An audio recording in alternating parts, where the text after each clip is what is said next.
Question 1.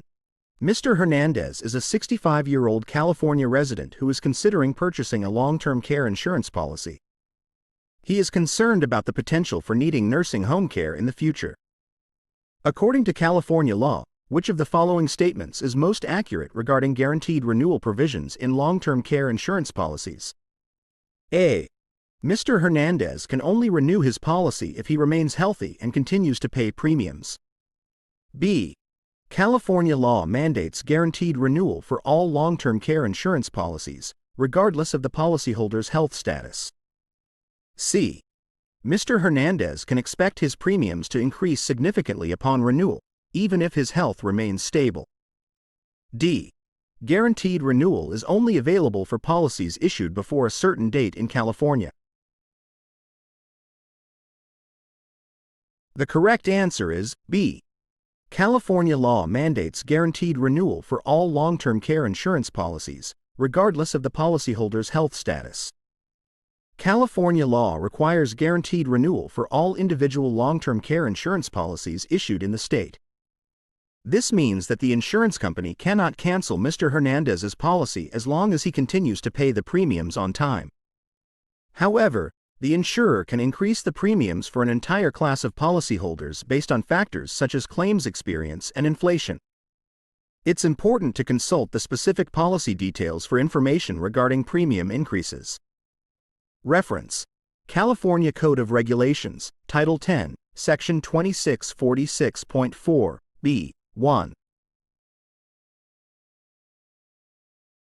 Question 2.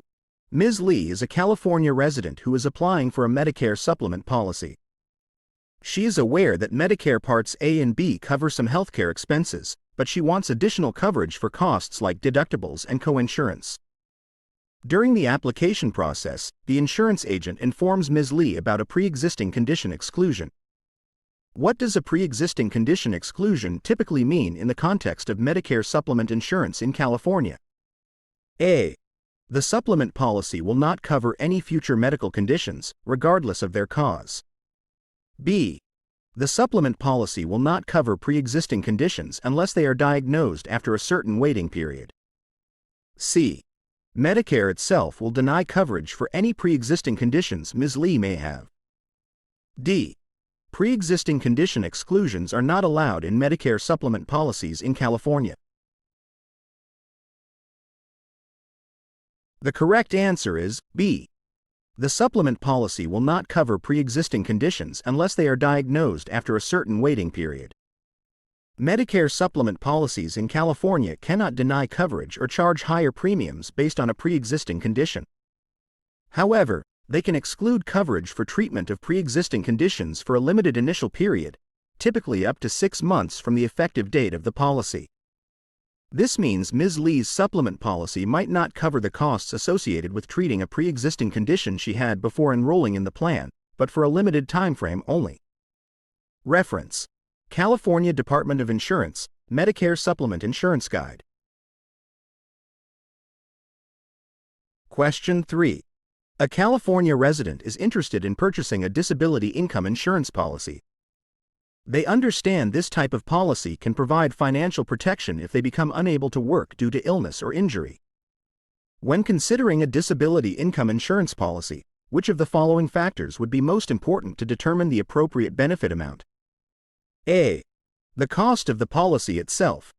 B. The policyholder's age and occupation. C. The amount of the policyholder's current mortgage payment. D. The policyholder's federal income tax bracket. The correct answer is B.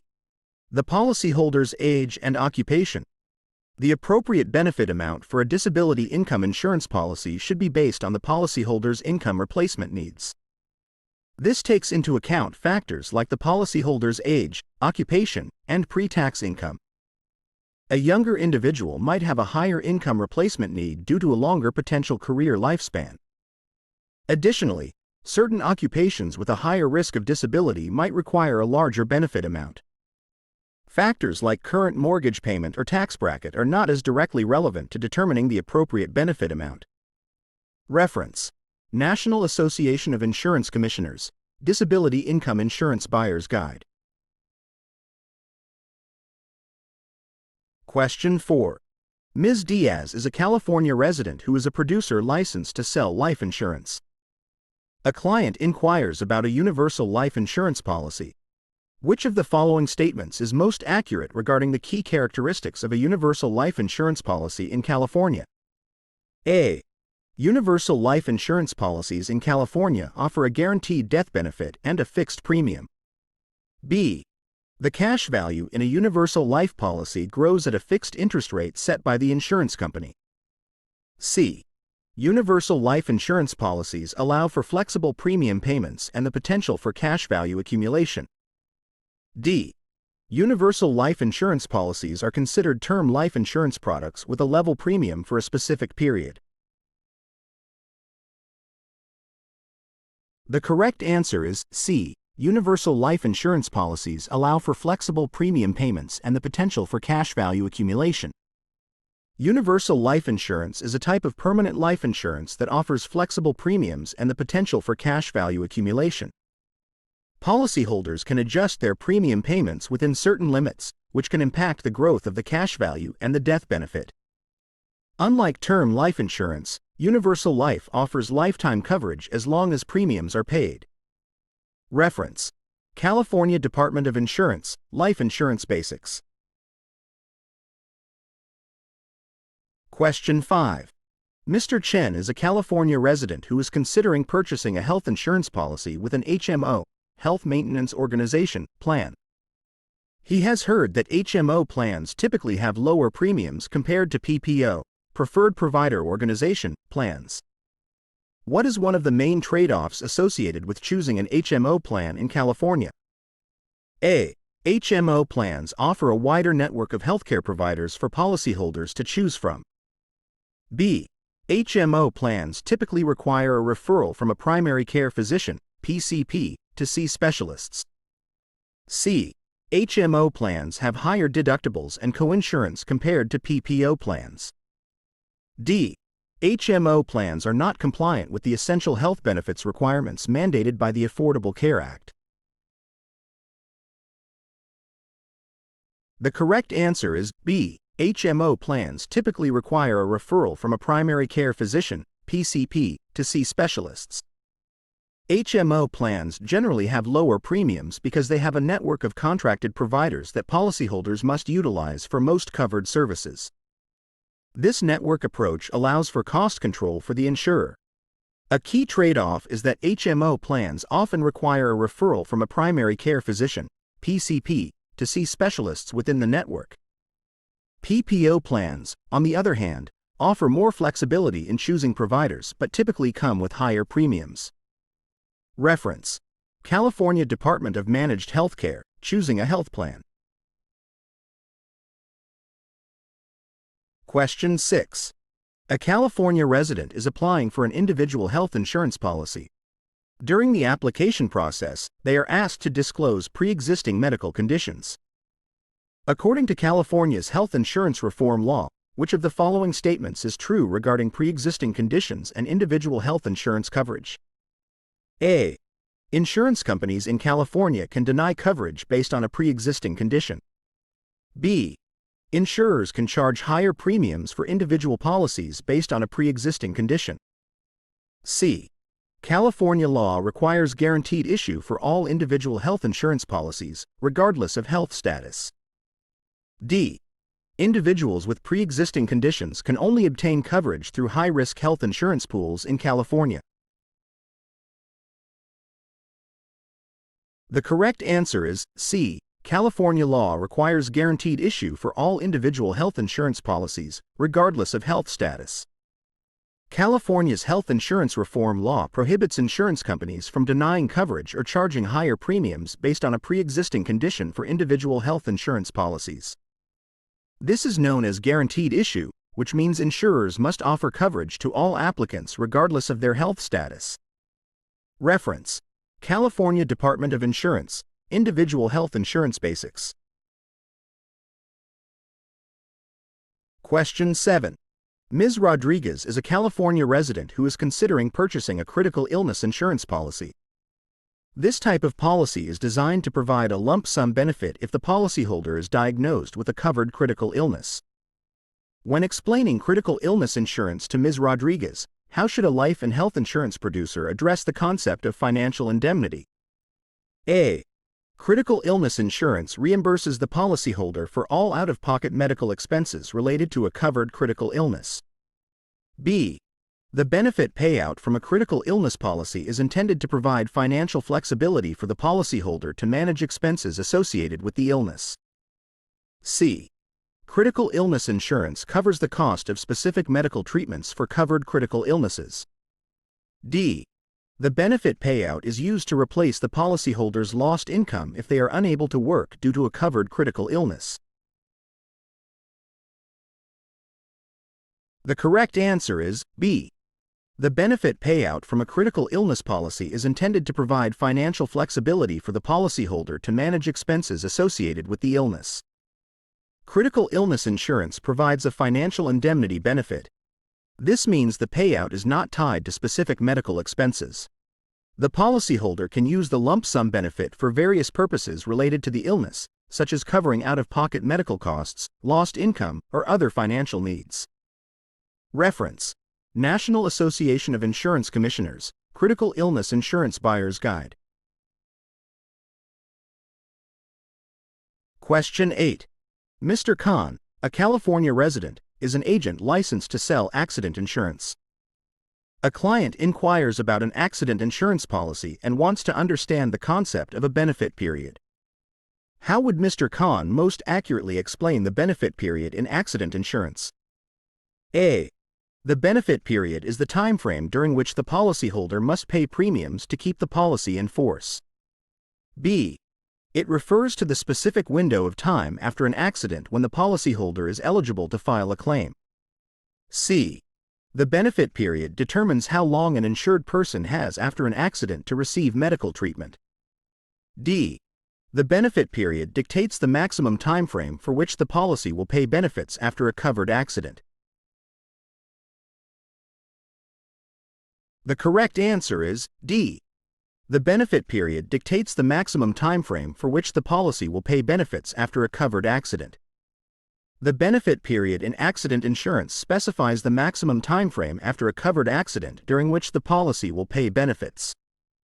This time frame can vary depending on the policy and the type of benefit, e.g., disability benefits, lump sum benefit for accidental death.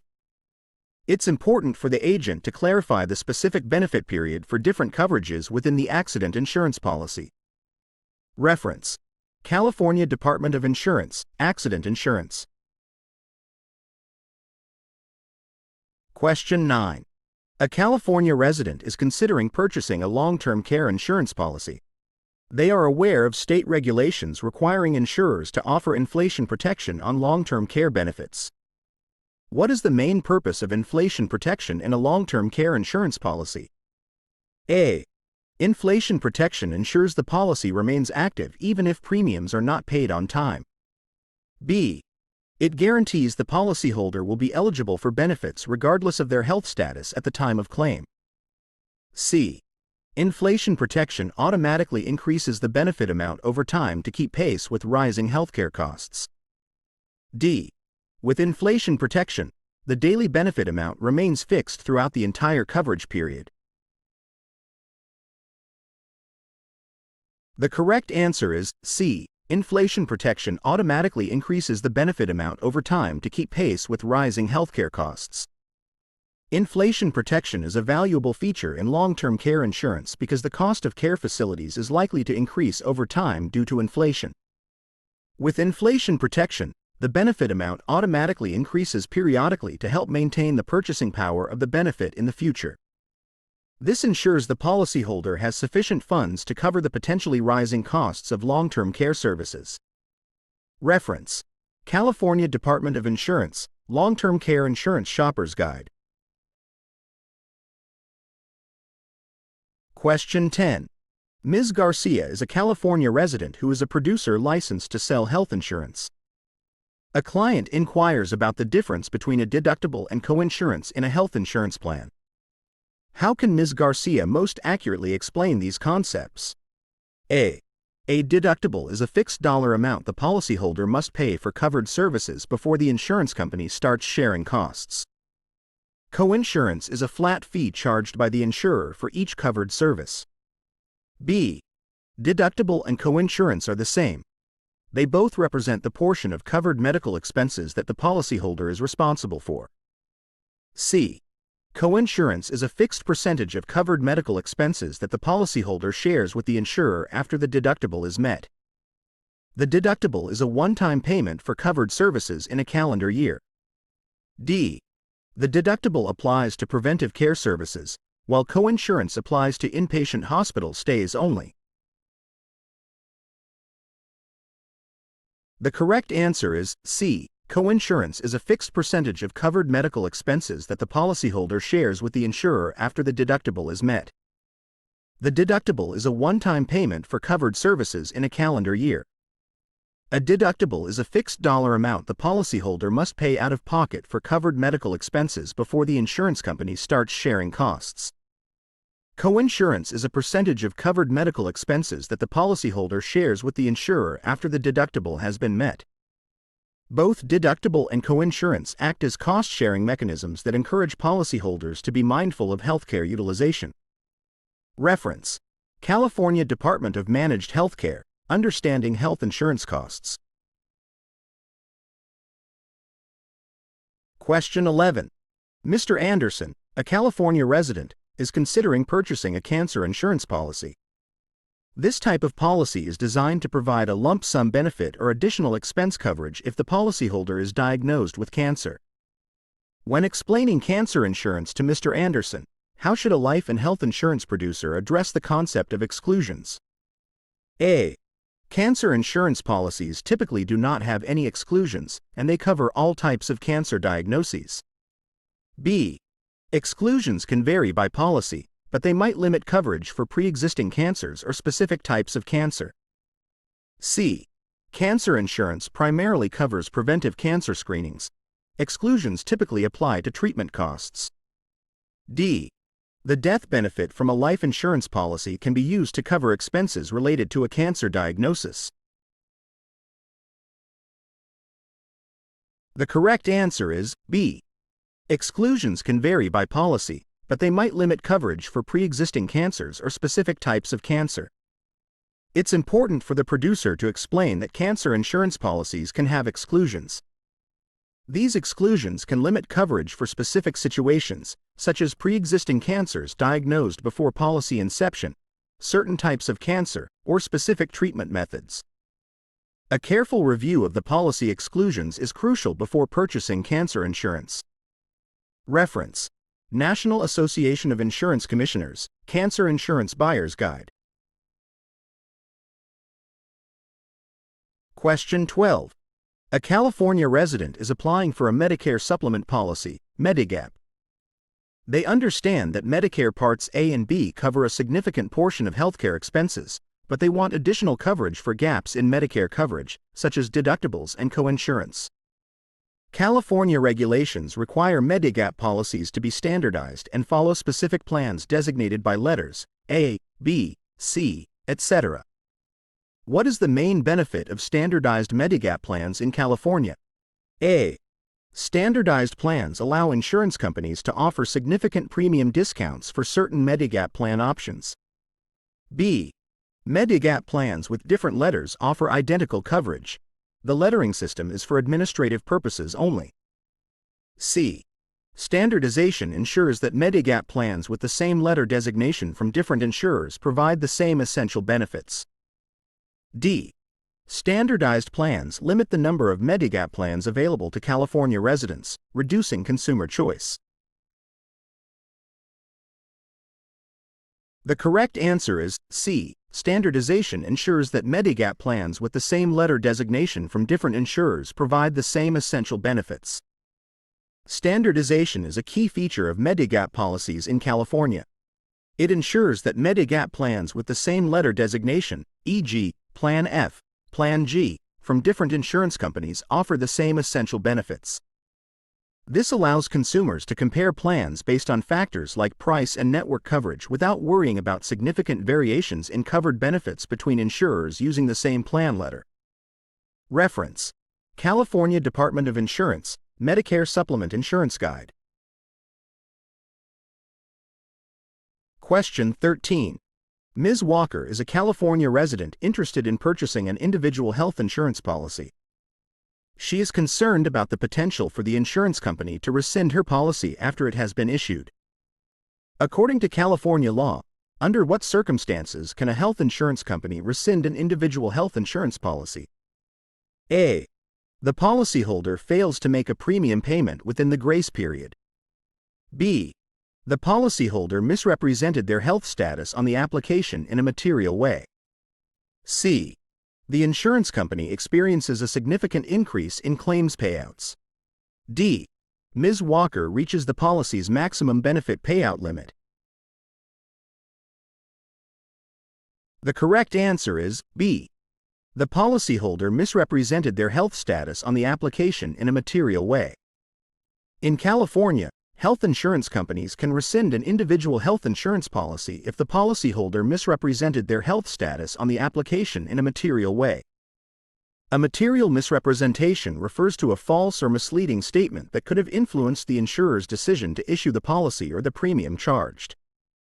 Reference: California Department of Insurance, Rescission of Individual Health Insurance Policies. Question 14. Mr. Martinez, a California resident, is an agent licensed to sell life insurance. A client inquires about the difference between term life insurance and whole life insurance. How can Mr. Martinez most accurately explain the key characteristics of these two types of life insurance products? A. Term life insurance offers lifetime coverage, while whole life insurance provides coverage for a specific period. B. Whole life insurance builds cash value over time, while term life insurance typically only provides a death benefit. C. Term life insurance premiums are typically level throughout the policy term, whereas whole life insurance premiums increase over time. D. Both term and whole life insurance offer guaranteed renewability, meaning the policy cannot be canceled by the insurer. The correct answer is B. Whole life insurance builds cash value over time, while term life insurance typically only provides a death benefit. A key distinction between term life insurance and whole life insurance is the presence of cash value. Term life insurance typically only provides a death benefit if the insured person dies within the policy term. It does not accumulate cash value. Whole life insurance, on the other hand, offers a death benefit and builds cash value over time. Policyholders can borrow against the cash value or withdraw it under certain circumstances. Term life insurance premiums are typically lower than whole life insurance premiums for comparable coverage amounts. Reference: California Department of Insurance, Life Insurance Basics. Question 15. A California resident is considering purchasing a disability income insurance policy. They understand this type of policy can replace a portion of their income if they become disabled and unable to work. When evaluating disability income insurance options, which of the following factors would be least relevant in determining the appropriate benefit amount? A. The policyholder's occupation and pre-tax income. B. The monthly benefit amount from Social Security disability benefits, if applicable. C. The estimated cost of long-term care services in California. D. The policyholder's desired replacement income percentage in case of disability. The correct answer is C. The estimated cost of long-term care services in California. The appropriate benefit amount for a disability income insurance policy should be based on the policyholder's income replacement needs. This takes into account factors like the policyholder's occupation, pre-tax income, and desired replacement income percentage in case of disability.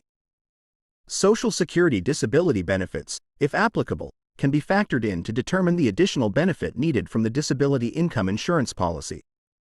The estimated cost of long-term care services is not directly relevant to determining the appropriate disability income benefit amount, although disability could lead to a need for long-term care. Reference: National Association of Insurance Commissioners, Disability Income Insurance Buyer's Guide. Question 16. Ms. Patel is a California resident who holds a life insurance policy with a grace period for premium payments. She understands that missing a premium payment can lead to a lapse in coverage. How can Ms. Patel most accurately determine the specific grace period for her life insurance policy? A. The grace period is a standard number of days defined by California law and applies to all life insurance policies in the state. B. The grace period information can be found by reviewing the policy documents or contacting the insurance company. C. Grace period duration depends on the policyholder's age and the type of life insurance product. D. The grace period starts from the date Ms. Patel receives her premium bill. The correct answer is B. The grace period information can be found by reviewing the policy documents or contacting the insurance company.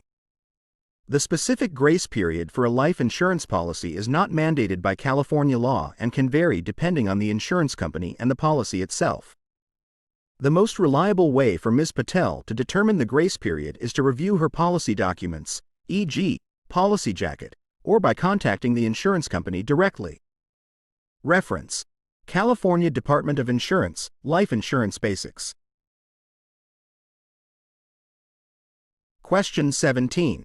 Mr. Kim, a California resident, is an agent licensed to sell annuities. A client inquires about different types of annuities and their tax implications. How can Mr. Kim most accurately describe the tax treatment of contributions and withdrawals from a qualified annuity, such as a traditional IRA or 401k? A. Contributions to a qualified annuity are typically not tax-deductible, but qualified withdrawals are taxed as capital gains. B. Contributions to a qualified annuity grow tax-deferred, and qualified withdrawals are taxed as ordinary income. C. Both contributions and withdrawals from a qualified annuity are taxed at the policyholder's current income tax rate. D. Qualified annuities are not subject to any income taxes on contributions or withdrawals. The correct answer is B. Contributions to a qualified annuity grow tax-deferred, and qualified withdrawals are taxed as ordinary income. Contributions to qualified annuities like traditional IRAs and 401ks are typically tax-deductible in the year they are made, which reduces taxable income for that year. The earnings on the contributions grow tax-deferred within the annuity.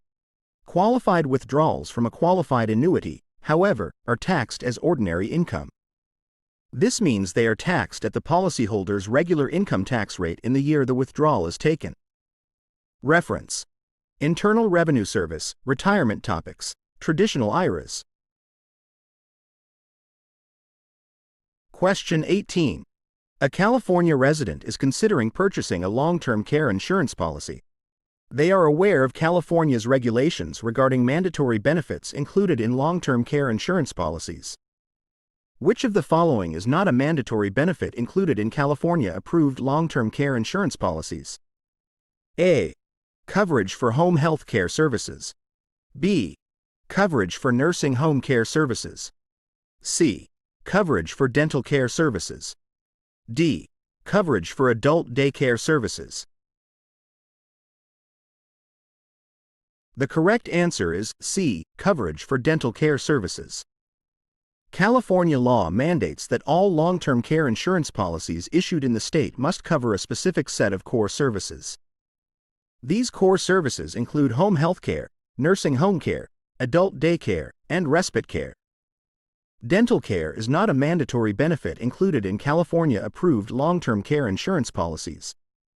Reference: California Department of Insurance, Long-Term Care Insurance Shopper's Guide. Question 19. Ms. Lopez, a California resident, is considering purchasing a life insurance policy with a beneficiary designation. She wants to ensure the death benefit is paid to her children in equal shares. How can Ms. Lopez most effectively designate her children as beneficiaries on her life insurance policy? A. By listing all her children's names on the beneficiary designation form, without specifying any percentage share. B. By designating a revocable living trust as the beneficiary, with the trust document specifying the distribution instructions for her children. C. By listing her children's names on the beneficiary designation form, followed by as tenants in common. D. By listing her eldest child as the primary beneficiary and the remaining children as contingent beneficiaries. The correct answer is C. By listing her children's names on the beneficiary designation form, followed by as tenants in common. There are various ways to designate beneficiaries on a life insurance policy. To ensure the death benefit is paid to her children in equal shares, Ms. Lopez should list all their names on the beneficiary designation form, followed by the phrase, as tenants in common. This tenancy designation clarifies that each child receives a separate and equal share of the death benefit, even if one child predeceases Ms. Lopez. Reference: California Department of Insurance, Life Insurance Basics. Question 20. Mr. Garcia is a California resident who is an agent licensed to sell health insurance. A client inquires about the difference between a deductible and an out-of-pocket maximum in a health insurance plan. How can Mr. Garcia most accurately explain these concepts? A. The deductible applies only to in-network providers, while the out-of-pocket maximum applies to out-of-network providers. B. The deductible is a fixed dollar amount the policyholder must pay for covered services before the plan starts sharing costs. The out-of-pocket maximum is the most the policyholder will be responsible for in a calendar year, regardless of covered services used. C. Both deductible and out-of-pocket maximum represent the portion of covered medical expenses that the policyholder is responsible for, but the deductible is typically a lower amount. D. The deductible is a fee charged by the insurance company for each doctor visit. The out-of-pocket maximum is a yearly limit on covered prescription drug costs. The correct answer is B. The deductible is a fixed dollar amount the policyholder must pay for covered services before the plan starts sharing costs. The out-of-pocket maximum is the most the policyholder will be responsible for in a calendar year, regardless of covered services used. A deductible is a fixed dollar amount the policyholder must pay out of pocket for covered medical expenses before the insurance company starts sharing costs. The out-of-pocket maximum is the most the policyholder will be responsible for in a calendar year, after the deductible has been met, for covered in-network services. This includes the sum of deductibles, coinsurance payments, and any copays. Reference: California Department of Managed Healthcare, Understanding Health Insurance Costs. Question 21. A California resident is considering applying for a Medicare Advantage, Part C, plan. They understand that Medicare Advantage plans are offered by private insurance companies and are an alternative way to receive Medicare benefits. When choosing a Medicare Advantage plan, which of the following factors would be least important to consider? A. The plan's network of healthcare providers, doctors, hospitals, etc. B. The type of benefits offered by the plan, e.g., prescription drug coverage, vision coverage. C. Whether the plan requires a referral from a primary care physician, PCP, to see specialists. D. The monthly premium cost associated with the Medicare Advantage plan. The correct answer is A. The plan's network of healthcare providers, doctors, hospitals, etc. When choosing a Medicare Advantage plan, several factors are important to consider. These include the plan's network of healthcare providers, doctors, hospitals, etc. It's crucial to ensure the plan includes access to preferred doctors and healthcare facilities. The type of benefits offered by the plan, e.g., prescription drug coverage, vision coverage. Medicare Advantage plans can offer additional benefits beyond traditional Medicare coverage. Whether the plan requires a referral from a PCP to see specialists. Some Medicare Advantage plans require a referral for specialist visits, which can impact how you access certain types of care. The monthly premium cost associated with the Medicare Advantage plan. Consider the plan's affordability in relation to your budget and other financial factors. While all these factors are important, the network of healthcare providers, doctors, hospitals, might be the least forgiving factor. If a crucial doctor or facility is not included in the plan's network, it could significantly impact your access. Question 22. Ms. Johnson, a California resident, is interested in purchasing a disability income insurance policy. She is concerned about the possibility of the insurance company denying her claim. According to California law, what is one of the key factors an insurance company can use to deny a disability income insurance claim? A. Ms. Johnson did not disclose a pre-existing medical condition on the application, even if it was not relevant to the disability. B. The disability is caused by an illness or injury sustained outside of California. C. Ms. Johnson is unable to work in her current occupation, but she can still perform other types of work. D. The doctor's notes do not explicitly state that Ms. Johnson is disabled and unable to work. The correct answer is C. Ms. Johnson is unable to work in her current occupation, but she can still perform other types of work. Disability income insurance policies typically have provisions that define disability and outline the conditions for receiving benefits. A common reason for claim denial is if the policyholder is unable to work in their current occupation due to a disability, but they can still perform other types of work with similar income potential. This concept is often referred to as own occupation versus any occupation disability. Reference: National Association of Insurance Commissioners, Disability Income Insurance Buyer's Guide. Question 23. Mr. Lee is a California resident who holds a health insurance policy with a copay requirement for certain covered services. He understands that copays are a fixed dollar amount he pays for covered services at the time of service. How can Mr. Lee most accurately determine the specific copay amount for different covered services under his health insurance plan? A. The copay amount is a standard fee set by California law and applies to all health insurance plans in the state. B. Mr. Lee can find the copay information by reviewing his explanation of benefits, EOB, statements or contacting the insurance company. C. The copay amount typically increases as the policyholder ages. D. The copay amount depends on the specific service being rendered and can vary depending on the healthcare provider. The correct answer is D. The copay amount depends on the specific service being rendered and can vary depending on the healthcare provider. Copay amounts are not standardized and can vary depending on several factors, including the specific covered service being rendered, e.g., doctor visit, prescription drug, the policyholder's health insurance plan design. The healthcare provider. Some providers may contract with insurers for lower copay rates. The most reliable way for Mr. Lee to determine the specific copay amount for a particular service is to review his explanation of benefits, EOB, statements or by contacting the insurance company directly. Reference: California Department of Managed Healthcare, Understanding Health Insurance Costs. Question 24. A California resident is considering purchasing a critical illness insurance policy.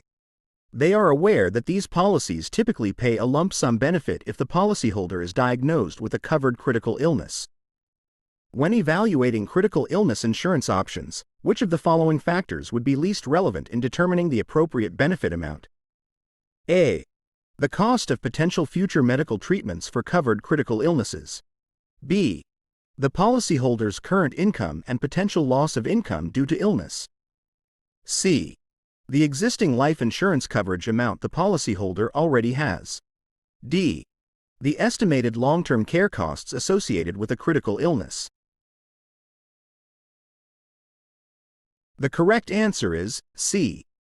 The existing life insurance coverage amount the policyholder already has. The appropriate benefit amount for a critical illness insurance policy should be based on the potential financial burden associated with a critical illness. This can include factors like the cost of potential future medical treatments for covered critical illnesses, the policyholder's current income and potential loss of income due to illness. Critical illness can lead to reduced work hours or inability to work. The estimated long-term care costs associated with a critical illness. Some critical illnesses can require ongoing care. While existing life insurance coverage can provide some financial security in case of death, it's not directly relevant to determining the appropriate benefit amount for critical illness insurance, which focuses on the financial challenges specifically associated with a critical illness diagnosis. Reference: National Association of Insurance Commissioners, Critical Illness Insurance Buyer's Guide. Question 25. Ms. Davis, a California resident, is an agent licensed to sell Medicare Supplement Insurance, Medigap. A client inquires about the difference between Medigap plans and Medicare Advantage, Part C, plans. How can Ms. Davis most accurately explain the key distinctions between these two Medicare supplement options? A. Medigap plans are offered by the federal government, while Medicare Advantage plans are offered by private insurance companies. B. Medigap plans typically cover a wider range of healthcare expenses compared to Medicare Advantage plans. C. Medigap plans work alongside traditional Medicare, Parts A and B, whereas Medicare Advantage plans are an alternative way to receive Medicare benefits. D. All Medigap plans come with standardized benefits, while Medicare Advantage plans offer a wider variety of benefit options. The correct answer is C. Medigap plans work alongside traditional Medicare, Parts A and B, whereas Medicare Advantage plans are an alternative way to receive Medicare benefits. A key distinction between Medigap and Medicare Advantage plans is how they work with traditional Medicare, Parts A and B. Medigap plans, standardized supplemental insurance policies, are designed to help pay for some of the out-of-pocket costs associated with original Medicare, Parts A and B. This can include deductibles, coinsurance, and copays. In contrast, Medicare Advantage plans, offered by private companies, are an alternative way to receive Medicare benefits. They typically combine coverage for Parts A and B, hospital insurance and medical insurance, and may also include additional benefits like prescription drug coverage. Reference: California Department of Insurance, Medicare Supplement Insurance Guide. Question 26. Mr. Hernandez, a California resident, is considering purchasing a long-term care insurance policy.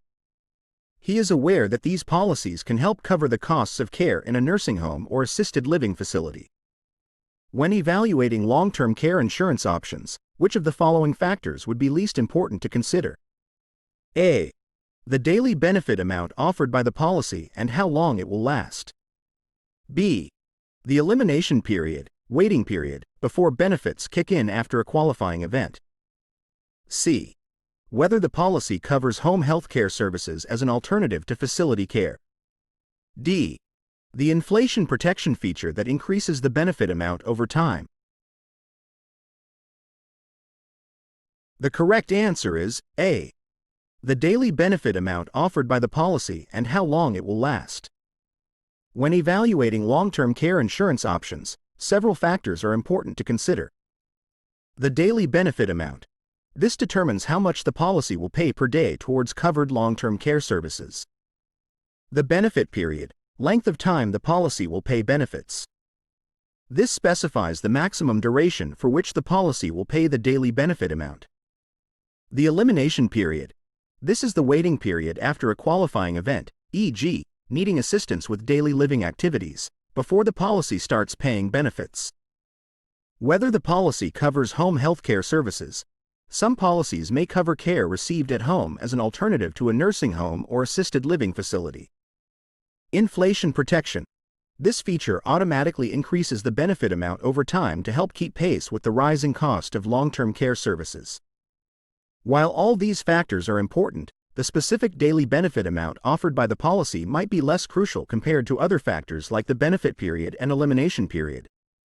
A seemingly high daily benefit amount might not be sufficient if the benefit period is too short.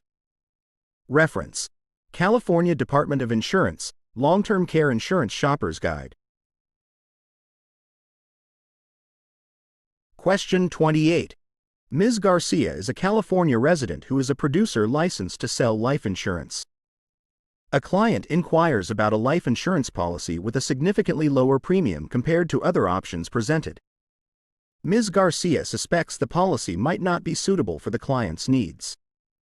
How should Ms. Garcia most ethically handle this situation? A. Encourage the client to purchase the lower-priced policy without further explanation. B. Explain her concerns to the client and emphasize the importance of choosing a policy that meets their specific needs. C. Disclose the lower-priced policy option but prioritize promoting the policy that generates the highest commission for Ms. Garcia. D. Advise the client to seek guidance from a financial advisor without offering any recommendations on the life insurance policies. The correct answer is B. Explain her concerns to the client and emphasize the importance of choosing a policy that meets their specific needs. Insurance producers have a professional obligation to act in the best interests of their clients. In this scenario, Ms. Garcia should prioritize the client's needs over her commission. She should explain her concerns about the lower-priced policy and emphasize the importance of choosing a policy that adequately meets the client's specific needs and financial goals. Reference: California Department of Insurance, Code of Conduct for Life Agents and Health Insurance Agents. Question 29. Mr. Anderson, a California resident, is considering purchasing an annuity. He is interested in an option that allows him to grow his retirement savings but also wants some guaranteed income in the future. How can Mr. Anderson most accurately describe the features of a variable annuity that might address his needs? A. Variable annuities offer a fixed guaranteed growth rate on the invested premiums. B. The value of a variable annuity grows based on the performance of the underlying investments chosen by the policyholder. C. Variable annuities typically offer a guaranteed death benefit that pays out a minimum amount to the beneficiary upon the policyholder's death. D. All variable annuities offer a lifetime income stream option, regardless of the policyholder's contributions or investment performance. The correct answer is B and C. Variable annuities are a type of annuity where the value grows based on the performance of the underlying investments chosen by the policyholder. This can offer the potential for higher growth compared to fixed annuities. Variable annuities may also offer a guaranteed death benefit that pays out a minimum amount to the beneficiary upon the policyholder's death. However, it's important to note that D is not always true. Not all variable annuities offer a guaranteed lifetime income stream option. Some may offer optional features like annuitization riders that can provide income for life, but this depends on the specific product design. Reference: California Department of Insurance, Annuities, a Consumer Guide. Question 30. A California resident is inquiring about health insurance options through the Covered California Marketplace. They understand that the marketplace offers subsidies to help qualifying individuals and families afford health insurance. Which of the following statements is most accurate regarding eligibility for Covered California subsidies? A. Everyone who enrolls in a Covered California plan is automatically eligible for a subsidy. B. Eligibility for Covered California subsidies is based on household income and family size. C. Subsidy amounts are fixed and do not vary depending on the specific health plan chosen. D. Only undocumented immigrants are eligible for Covered California subsidies. The correct answer is B. Eligibility for Covered California subsidies is based on household income and family size. Covered California subsidies are available to help qualifying individuals and families afford health insurance plans offered through the marketplace. Eligibility is based on household income and family size. The amount of the subsidy a person receives depends on their income and the cost of the chosen health plan. Reference: Covered California, How to Get Help. Question 31. Ms. Ramirez, a California resident, is a self-employed hairstylist considering purchasing disability income insurance. She understands this type of policy can replace a portion of her income if she becomes disabled and unable to work. When evaluating disability income insurance options, which of the following factors would be most relevant in determining her appropriate benefit amount? A. The average monthly earnings of all hairstylists in California. B. Ms. Ramirez's desired income replacement percentage in case of disability, e.g., 60%, 80% of her pre-disability income. C. The monthly benefit amount Ms. Ramirez can expect to receive from Social Security disability benefits, if applicable. D. The cost of the disability insurance premium, regardless of the benefit amount. The correct answer is B. Ms. Ramirez's desired income replacement percentage in case of disability, e.g., 60%, 80% of her pre-disability income. The appropriate benefit amount for a disability income insurance policy should be based on the policyholder's income replacement needs. This is typically expressed as a percentage of their pre-disability income. Other factors like Social Security disability benefits, if applicable, can be factored in to determine the additional benefit needed from the disability income insurance policy. However, the average income of all hairstylists is not directly relevant to determining Ms. Ramirez's specific needs. While the cost of the premium is a factor to consider, it shouldn't be the primary factor driving the benefit amount selection. Reference: National Association of Insurance Commissioners, Disability Income Insurance Buyer's Guide. Question 32. Mr. Martinez, a California resident licensed to sell accident insurance, is explaining the benefits of an accident insurance policy to a client. Accident insurance typically provides a fixed benefit amount in case of a covered accidental injury. How can Mr. Martinez most accurately describe the limitations of accident insurance? A. Accident insurance is a comprehensive health insurance plan that covers all medical expenses resulting from an accident. B. Accident insurance benefits are typically paid out regardless of whether the policyholder incurs medical expenses. C. Accident insurance covers only accidental injuries and does not provide benefits for illnesses or non-accidental injuries. D. Accident insurance premiums are guaranteed to remain the same throughout the life of the policy. The correct answer is C. Accident insurance covers only accidental injuries and does not provide benefits for illnesses or non-accidental injuries. Accident insurance is a limited benefit policy that typically provides a fixed cash payment in case of a covered accidental injury. The benefit amount may vary depending on the severity of the injury, as defined by the policy. Accident insurance does not typically cover medical expenses or provide benefits for illnesses or non-accidental injuries. Accident insurance premiums may also be subject to change over time.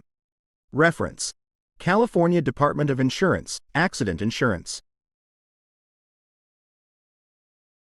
Question 33. A California resident is considering purchasing a universal life insurance policy. Universal life insurance offers a death benefit and the potential for cash value accumulation. When compared to a whole life insurance policy, which of the following statements about universal life insurance is most accurate? A. Universal life insurance premiums are typically fixed throughout the policy term. B. Universal life insurance offers a guaranteed minimum interest rate on the cash value accumulation. C. Universal life insurance policyholders have more flexibility in premium payments compared to whole life insurance. D. Universal life insurance death benefits are typically not subject to income taxes for beneficiaries.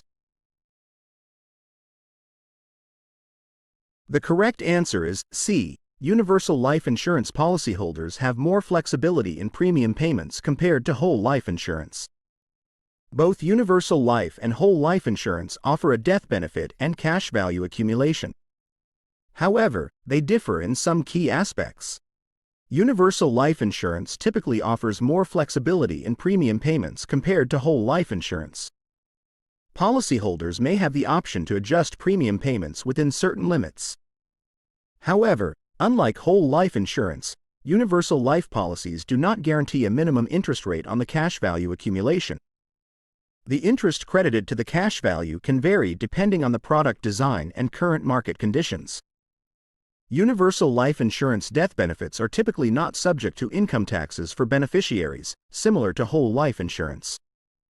Reference: Life Insurance Knowledge Center, Universal Life Insurance versus Whole Life Insurance. Question 34. Ms. Lee, a California resident, is a producer licensed to sell health insurance. She understands the importance of complying with state insurance regulations. Which of the following actions would be most likely to be considered a violation of California insurance regulations? A. Ms. Lee recommends specific health insurance plans to all her clients without considering their individual needs. B. Ms. Lee explains the benefits and limitations of different health insurance plans to her clients. C. Ms. Lee collects basic personal information from potential clients to determine their eligibility for health insurance plans. D. Ms. Lee completes a continuing education course to maintain her producer license. The correct answer is A. Ms. Lee recommends specific health insurance plans to all her clients without considering their individual needs. California insurance producers have a duty to act in the best interests of their clients. This includes recommending suitable insurance products based on the client's individual needs and circumstances. Recommending the same plan to all clients without considering their specific needs would likely be considered a violation. Reference: California Department of Insurance, Producer Licensing. Question 35. A California resident is inquiring about Medicare Part D. They understand Medicare Part D refers to prescription drug coverage. How can you most accurately describe Medicare Part D enrollment? A. Medicare Part D coverage is automatic for all beneficiaries enrolled in traditional Medicare, Part A and B. B. Beneficiaries can enroll in a Medicare Part D plan through private insurance companies that contract with Medicare. C. There is a specific enrollment period each year for Medicare Part D, and enrolling outside of this period may result in a penalty. D. All Medicare Part D plans offer the same level of prescription drug coverage and benefits. The correct answer is B and C. Medicare Part D refers to prescription drug coverage. Beneficiaries are not automatically enrolled in Part D and need to choose a plan from private insurance companies that contract with Medicare. There is a specific enrollment period each year for Medicare Part D, and enrolling outside of this period, except for qualifying circumstances, may result in a penalty in the form of a higher monthly premium. Medicare Part D plans do not offer standardized benefits. There are various plans with different formularies, lists of covered drugs, costs, and benefits. Reference: Medicare.gov, Medicare Part D, prescription drug coverage. Question 36. A California resident is reviewing their health insurance explanation of benefits, EOB. They encounter the term coinsurance. How can you most accurately define coinsurance in the context of health insurance? A. The fixed dollar amount a policyholder pays for a covered service at the time of service, e.g., copay. B. A percentage of the total allowed charges for a covered service that the policyholder is responsible for paying after the deductible has been met. C. The maximum amount a policyholder will be responsible for out-of-pocket in a calendar year for covered services. D. The portion of the premium paid by the policyholder, with the remaining amount covered by the employer, if applicable. The correct answer is B. A percentage of the total allowed charges for a covered service that the policyholder is responsible for paying after the deductible has been met. In health insurance, coinsurance is a percentage of the total allowed charges for a covered service that the policyholder is responsible for paying after the deductible has been met. For example, if the plan has a coinsurance rate of 20%, the policyholder would be responsible for 20% of the allowed charges after the deductible has been paid. Reference: California Department of Managed Healthcare, Understanding Health Insurance Costs. Question 37. Ms. Hernandez, a California resident licensed to sell life insurance, is meeting with a young couple to discuss their life insurance needs. The couple has a newborn baby and wants to ensure their child's financial security in case of their death. Which of the following factors would be most relevant for Ms. Hernandez to consider when recommending appropriate life insurance coverage amounts? A. The couple's current monthly living expenses. B. The estimated cost of college education in the future. C. The amount of outstanding mortgage debt the couple currently has. D. All of the above factors are relevant to consider. The correct answer is D. All of the above factors are relevant to consider. When conducting a life insurance needs analysis, it's crucial to consider various factors to determine the appropriate coverage amount.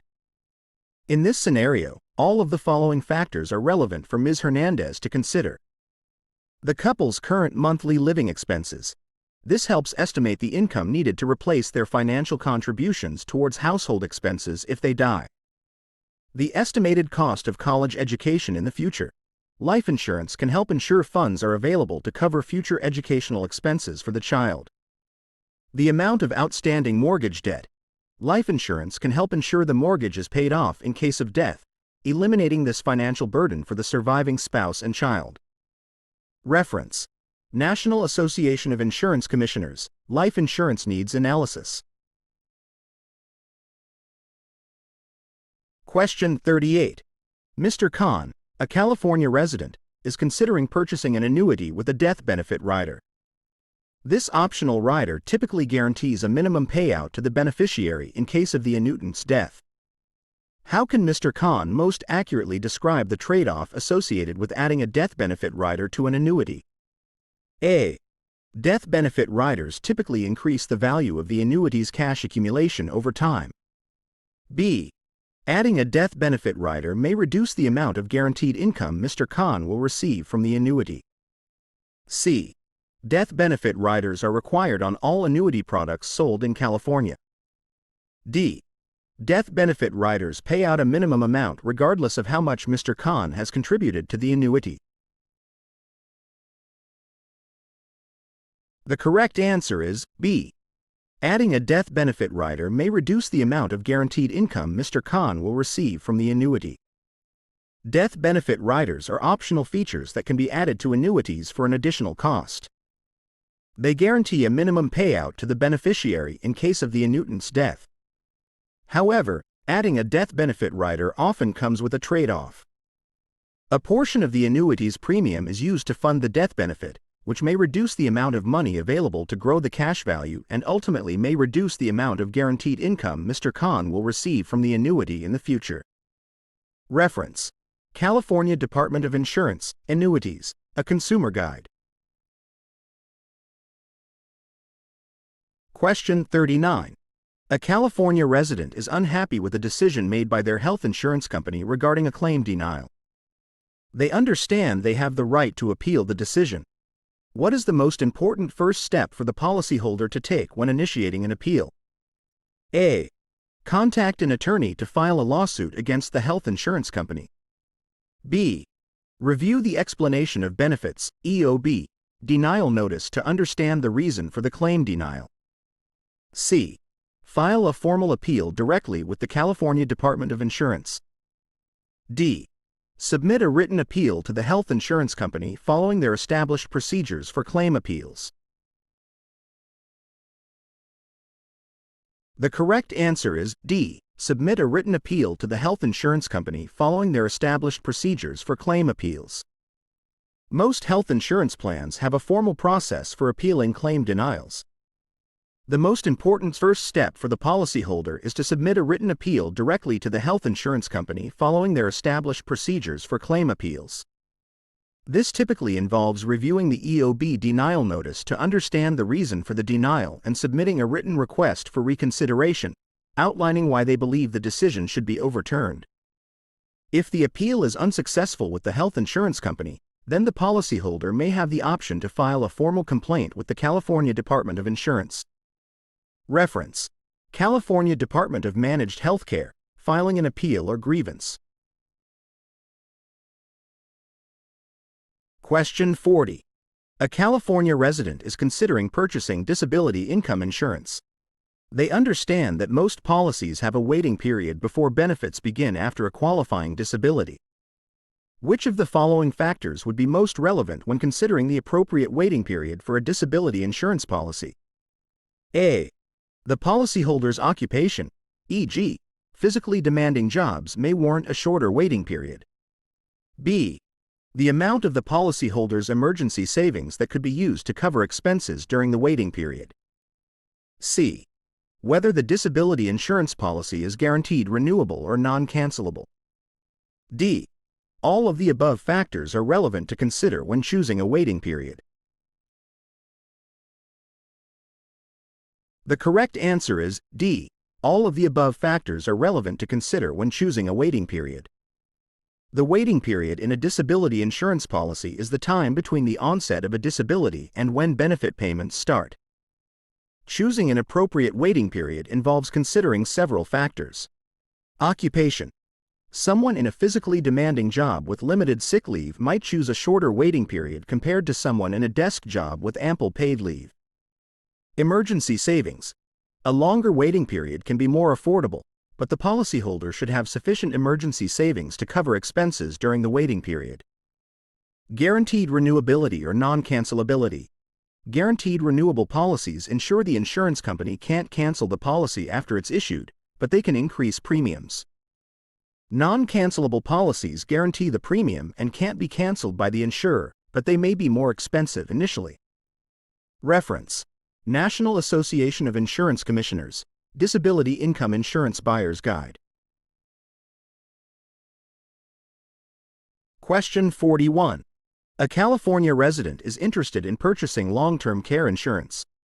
They understand this type of insurance can help cover the costs of care in a nursing home or assisted living facility. When evaluating long-term care insurance options, which of the following factors would be least important to consider? A. The daily benefit amount offered by the policy and how long it will last. B.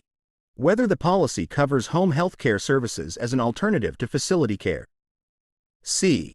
The inflation protection feature that increases the benefit amount over time. D. The elimination period before benefits begin after needing long-term care services. The correct answer is A. Assuming the daily benefit amount is sufficient to cover potential costs. Several factors are important to consider when evaluating long-term care insurance options. Daily benefit amount.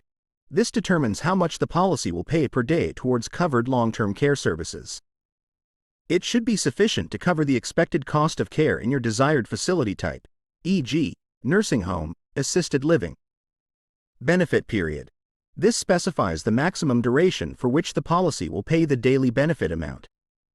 Elimination period. This is the waiting period after needing long-term care services before the policy starts paying benefits. Home health care coverage. Some policies cover care received at home as an alternative to a facility. Inflation protection. This feature automatically increases the benefit amount over time to help keep pace with the rising cost of long-term care services. While all these factors are important, A might be less crucial compared to others if the chosen daily benefit amount is sufficient to cover the expected cost of care throughout the benefit period. A seemingly high daily benefit amount with a short benefit period may not be as beneficial as a lower daily benefit amount with a longer benefit period, depending on your individual needs and financial situation. Reference: California Department of Insurance, Long-Term Care Insurance Shopper's Guide. Question 42. Ms. Chen, a California resident licensed to sell Medicare Supplement Insurance, Medigap, plans, is explaining the benefits of a Medigap plan to a client. Medigap plans help cover out-of-pocket expenses associated with original Medicare, Parts A and B. When explaining Medigap plans to clients, which of the following statements is most accurate regarding benefits for preventive care services? A. Medigap plans typically cover the entire cost of all preventive care services covered by Medicare Part A and B. Coverage for preventive care services varies depending on the specific Medigap plan chosen by the client. C. Medigap plans do not provide any coverage for preventive care services. D. All Medigap plans are required to cover the annual Medicare wellness exam. The correct answer is B. Coverage for preventive care services varies depending on the specific Medigap plan chosen by the client. Medigap plans help cover out-of-pocket expenses associated with original Medicare, Parts A and B, such as deductibles, coinsurance, and copays. Coverage for preventive care services can vary depending on the specific Medigap plan chosen by the client. Some plans may offer more comprehensive coverage for preventive care services than others. There is no single standardized benefit for preventive care services across all Medigap plans. Reference: Medicare.gov, Medicare Supplement Insurance, Medigap. Question 43. Mr. Garcia, a California resident licensed to sell life insurance, is discussing optional riders with a client who is considering purchasing a life insurance policy. An accidental death benefit rider pays an additional benefit if the death is caused by an accident. How can Mr. Garcia most accurately describe the key characteristics of accidental death benefit riders? A. Accidental death benefit riders typically double the face amount of the life insurance policy in case of accidental death. B. The definition of accidental death can vary depending on the specific rider and may exclude certain types of accidents. C. Accidental death benefit riders are typically offered without any additional cost to the policyholder. D. All life insurance policies automatically come with accidental death benefit coverage. The correct answer is B. The definition of accidental death can vary depending on the specific rider and may exclude certain types of accidents. Accidental death benefit riders are optional features that can be added to life insurance policies for an additional premium. They pay an additional benefit to the beneficiary if the death is caused by an accident. The definition of accidental death can vary depending on the specific rider and may exclude certain types of accidents, such as self-inflicted injuries or accidents resulting from risky activities. Accidental death benefit riders are not included in all life insurance policies and typically come at an additional cost. Reference: Life Insurance Knowledge Center, Accidental Death Benefit Rider. Question 44. Ms. Davis, a California resident licensed to sell health insurance, is aware of the importance of upholding ethical standards in her profession. Which of the following actions would be most likely to be considered a violation of the Professional Code of Ethics for insurance agents? A. Ms. Davis educates herself about the different health insurance plans available to ensure she can provide clients with accurate information. B. Ms. Davis encourages a client to enroll in a specific health insurance plan without considering their individual needs and budget. C. Ms. Davis discloses all relevant information about a health insurance plan to a client, including potential limitations and exclusions. D.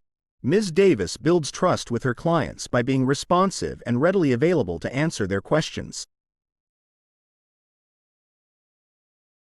The correct answer is B. Ms. Davis encourages a client to enroll in a specific health insurance plan without considering their individual needs and budget. Insurance agents have a professional obligation to act in the best interests of their clients. This includes providing accurate information, considering client needs, and avoiding misleading or pressuring clients into specific products. While all the other options represent positive behaviors for an insurance agent, B.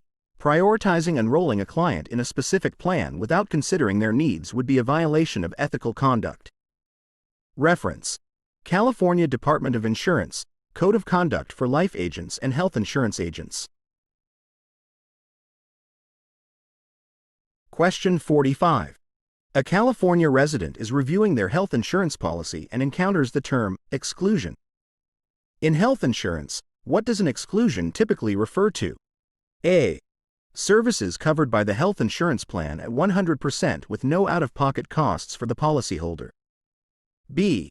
Services that are not covered by the health insurance plan, and the policyholder would be responsible for the entire cost. C. The portion of the premium paid by the policyholder, with the remaining amount covered by the employer, if applicable. D. A specific network of doctors and hospitals that a policyholder must use to receive covered services. The correct answer is B. Services that are not covered by the health insurance plan, and the policyholder would be responsible for the entire cost. In health insurance, an exclusion refers to a service or treatment that is not covered by the health insurance plan. If a service is excluded, the policyholder would be responsible for the entire cost. It's important to review the policy exclusions to understand what services are not covered. Reference: California Department of Managed Healthcare, Understanding Health Insurance Coverage. Question 46. Ms. Hernandez, a California resident licensed to sell life insurance, understands the importance of following regulations regarding replacement of life insurance policies. When replacing an existing life insurance policy with a new one, which of the following actions would Ms. Hernandez most likely be required to take? A. Ms. Hernandez must obtain written consent from the policyholder before replacing the existing life insurance policy. B. Ms. Hernandez must document and maintain records comparing the benefits of the old and new life insurance policies. C. Ms. Hernandez must notify the existing life insurance company before replacing the policy with a new one. D. All of the above actions are most likely required. The correct answer is D. All of the above actions are most likely required. California regulations require specific steps when replacing life insurance policies.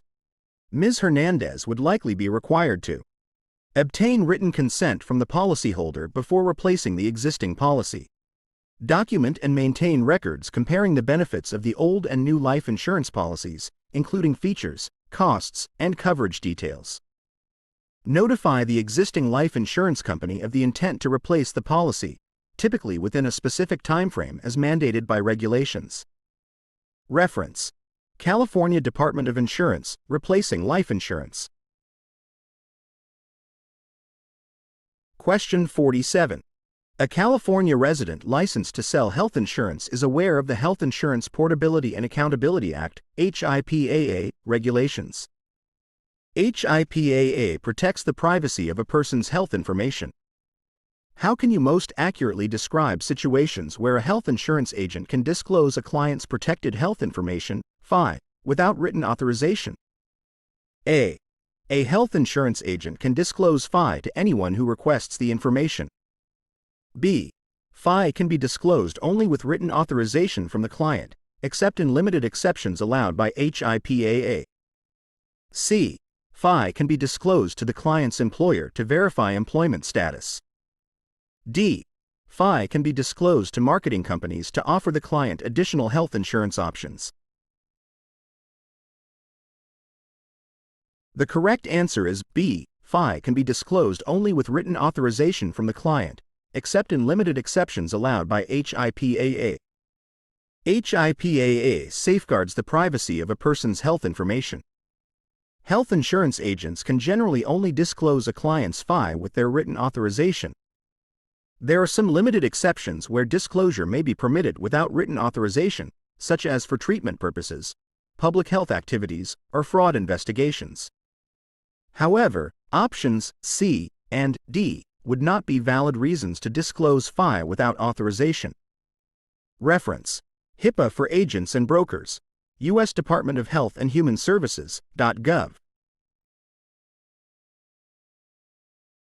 Question 48. A California resident is considering purchasing an annuity. They are interested in understanding how annuities are taxed. How can you most accurately describe the tax implications of withdrawing funds from an annuity before the annuitization period begins? A. Withdrawals from an annuity before the annuitization period are typically tax-free. B. Earnings on contributions grow tax-deferred within the annuity, but withdrawals before annuitization may be subject to income tax and a 10% penalty. C. Withdrawals from an annuity are taxed at a flat rate regardless of when they are taken. D. Only the interest earned on contributions within the annuity is taxed, and the principal amount is never taxed. The correct answer is B. Earnings on contributions grow tax deferred within the annuity, but withdrawals before annuitization may be subject to income tax and a 10% penalty. Annuity contributions may grow tax deferred within the annuity, meaning taxes are not paid on the earnings until withdrawal. However, if funds are withdrawn before the annuitization period begins, typically when retirement income payments start, a portion of the withdrawal may be subject to income tax as ordinary income. Additionally, there may be a 10% penalty on the taxable portion of the withdrawal unless a specific exception applies. Reference: Internal Revenue Service, IRS, Annuities, Tax Treatment of Distributions. Question 49. A California resident is inquiring about Medicare Advantage, Part C, plans. These plans are offered by private insurance companies and act as an alternative to Original Medicare, Part A and B. How can you most accurately describe a key difference between Medicare Advantage plans and Original Medicare? A. Medicare Advantage plans typically offer broader coverage compared to Original Medicare. B. Original Medicare has no monthly premiums, while Medicare Advantage plans typically have monthly premiums. C. Original Medicare covers all medical expenses with no out-of-pocket limits, while Medicare Advantage plans may have out-of-pocket costs. D. Only Medicare Advantage plans cover prescription drug coverage, Part D. The correct answer is A and B. There are two key differences between Medicare Advantage and Original Medicare. Coverage. Original Medicare, Parts A and B, covers a specific set of services: hospital insurance and medical insurance. Medicare Advantage plans, offered by private insurers, often provide additional benefits not covered by Original Medicare, such as vision, dental, or hearing coverage. Costs. Original Medicare typically has no monthly premiums for Part A, hospital insurance, after eligibility requirements are met. However, Part B, medical insurance, has a monthly premium and may involve deductibles and coinsurance for covered services. Medicare Advantage plans typically have a monthly premium that covers Part A and Part B benefits, and may also have additional out-of-pocket costs like copays or deductibles depending on the specific plan. It's important to note that some Medicare Advantage plans may offer options with $0 monthly premiums. Reference: Medicare.gov, Medicare Advantage plans. Question 50. Ms. Diaz, a California resident licensed to sell life insurance, is aware of the importance of professional liability insurance, also known as errors and omissions, E&O, insurance.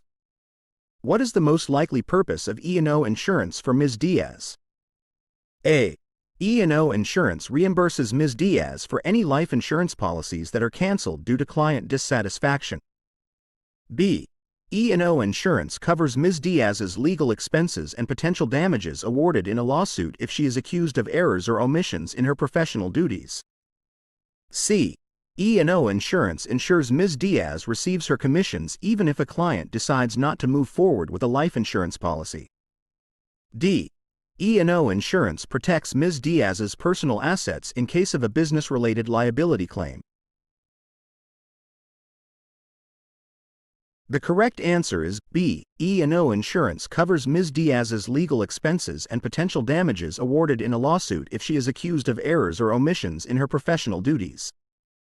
Errors and omissions, E&O, insurance is a type of professional liability insurance that helps protect licensed professionals like Ms. Diaz from financial losses if they are accused of negligence, errors, or omissions in their work. In the context of life insurance sales, this could include situations where a client alleges Ms. Diaz misrepresented the policy benefits or failed to disclose important information, leading to a financial loss. E&O insurance can cover legal defense costs and potential damages awarded in a lawsuit. Reference: the National Association of Professional Insurance Agents. Question 51. A California resident licensed to sell health insurance is aware of the HIPAA privacy rule. The HIPAA privacy rule protects the privacy of a person's health information, FI. When responding to a client's inquiry about their health insurance plan, how can Ms. Smith most accurately ensure she is following HIPAA regulations? A. Ms. Smith can freely discuss the client's health plan details with anyone in the office who might be able to assist with the inquiry. B. Ms. Smith should verify the client's identity and only disclose FI relevant to their specific inquiry. C. Ms. Smith cannot answer any questions about the client's health plan without written authorization. D. Ms. Smith can disclose the client's FI to anyone as long as they keep the information confidential. The correct answer is B. Ms. Smith should verify the client's identity and only disclose FI relevant to their specific inquiry. The HIPAA privacy rule safeguards the privacy of a person's health information.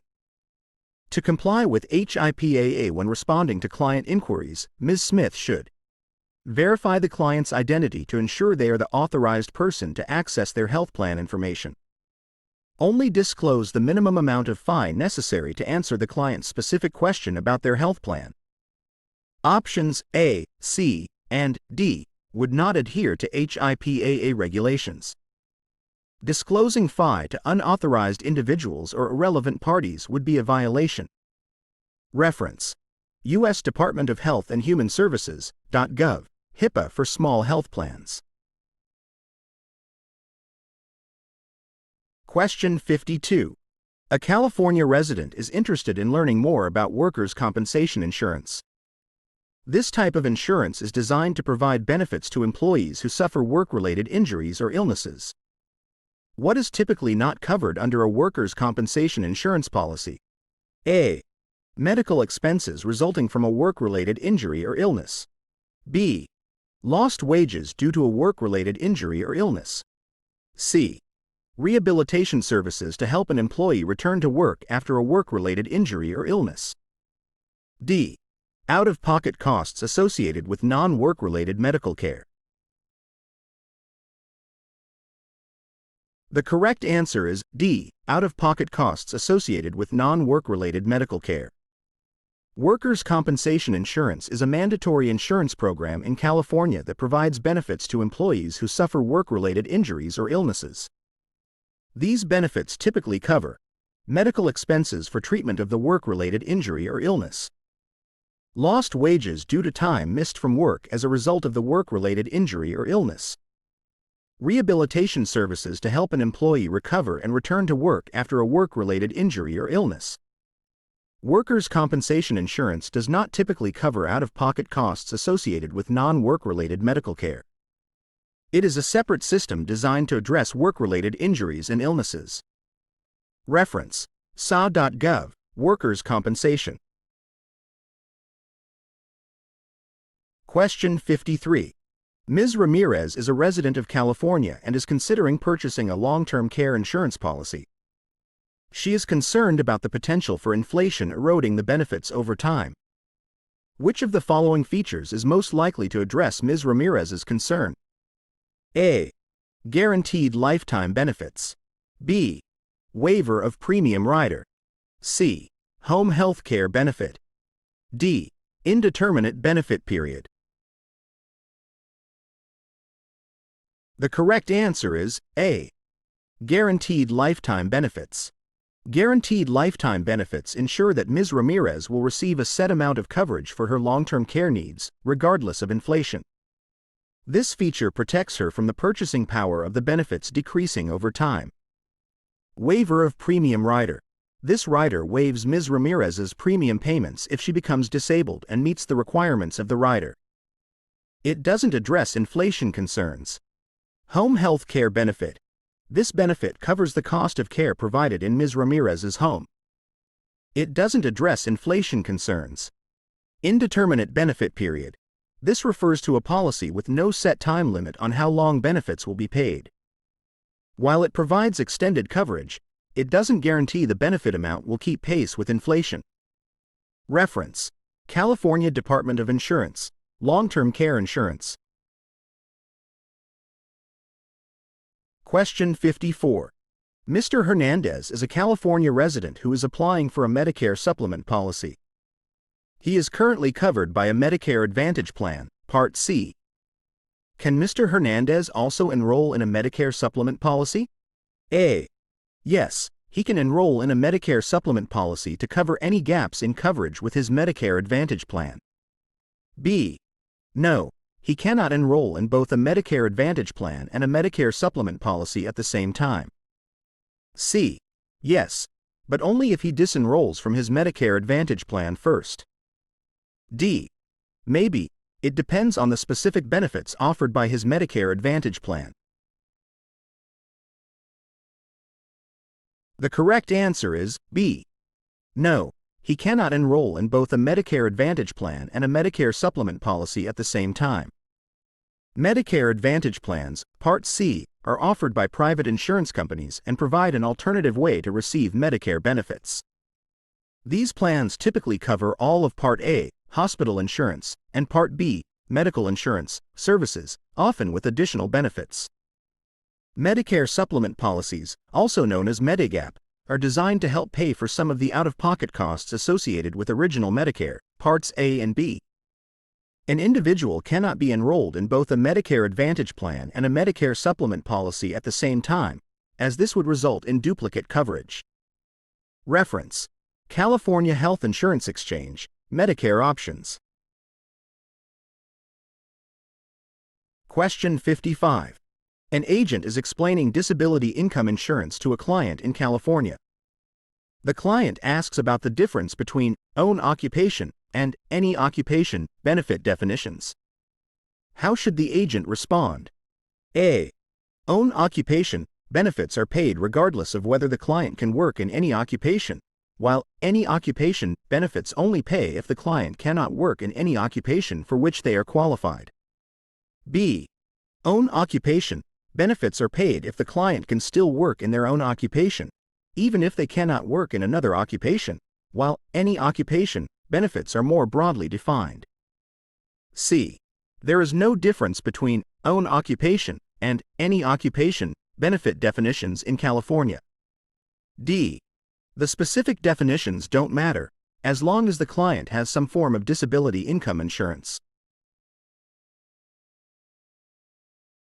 The correct answer is B. Own occupation benefits are paid if the client can still work in their own occupation, even if they cannot work in another occupation, while any occupation benefits are more broadly defined. Disability income insurance policies can offer different benefit definitions for how they determine disability. Own occupation benefits are stricter and require that the insured cannot perform the substantial and material duties of their own occupation to receive benefits. This means they can still be employed in another occupation and not receive benefits. Any occupation benefits are broader and consider the insured disabled if they cannot perform any occupation for which they are reasonably qualified, education, training, or experience.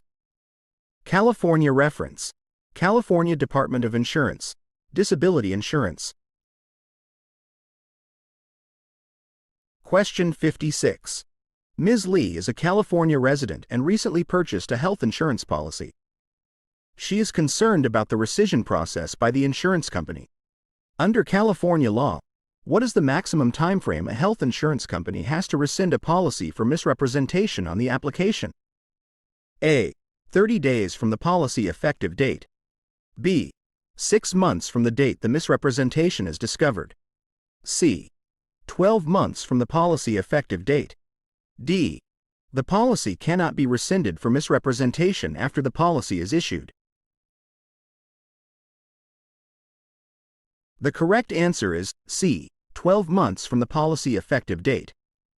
In California, health insurance companies have the right to rescind a policy if there was a material misrepresentation on the application. However, this right is limited by specific timelines. California Code of Regulations, Title 10, Section 2646.4, B. 2, states that a health insurance company can only rescind a policy based on misrepresentation within 12 months from the policy's effective date. Reference: California Code of Regulations, Title 10, Section 2646.4, B. 2. Question 57. Mr. Rodriguez is a California resident and a life insurance agent selling policies with accelerated death benefits, ADB. A potential client inquires about using the ADB benefit to pay for long-term care expenses. How should Mr. Rodriguez respond? A. Absolutely. ADB is a great way to fund long-term care as it provides a cash lump sum directly to the policyholder. B. ADB can be used for long-term care expenses, but there may be tax implications to consider. C. No. ADB benefits are strictly for terminal illness and cannot be used for long-term care. D.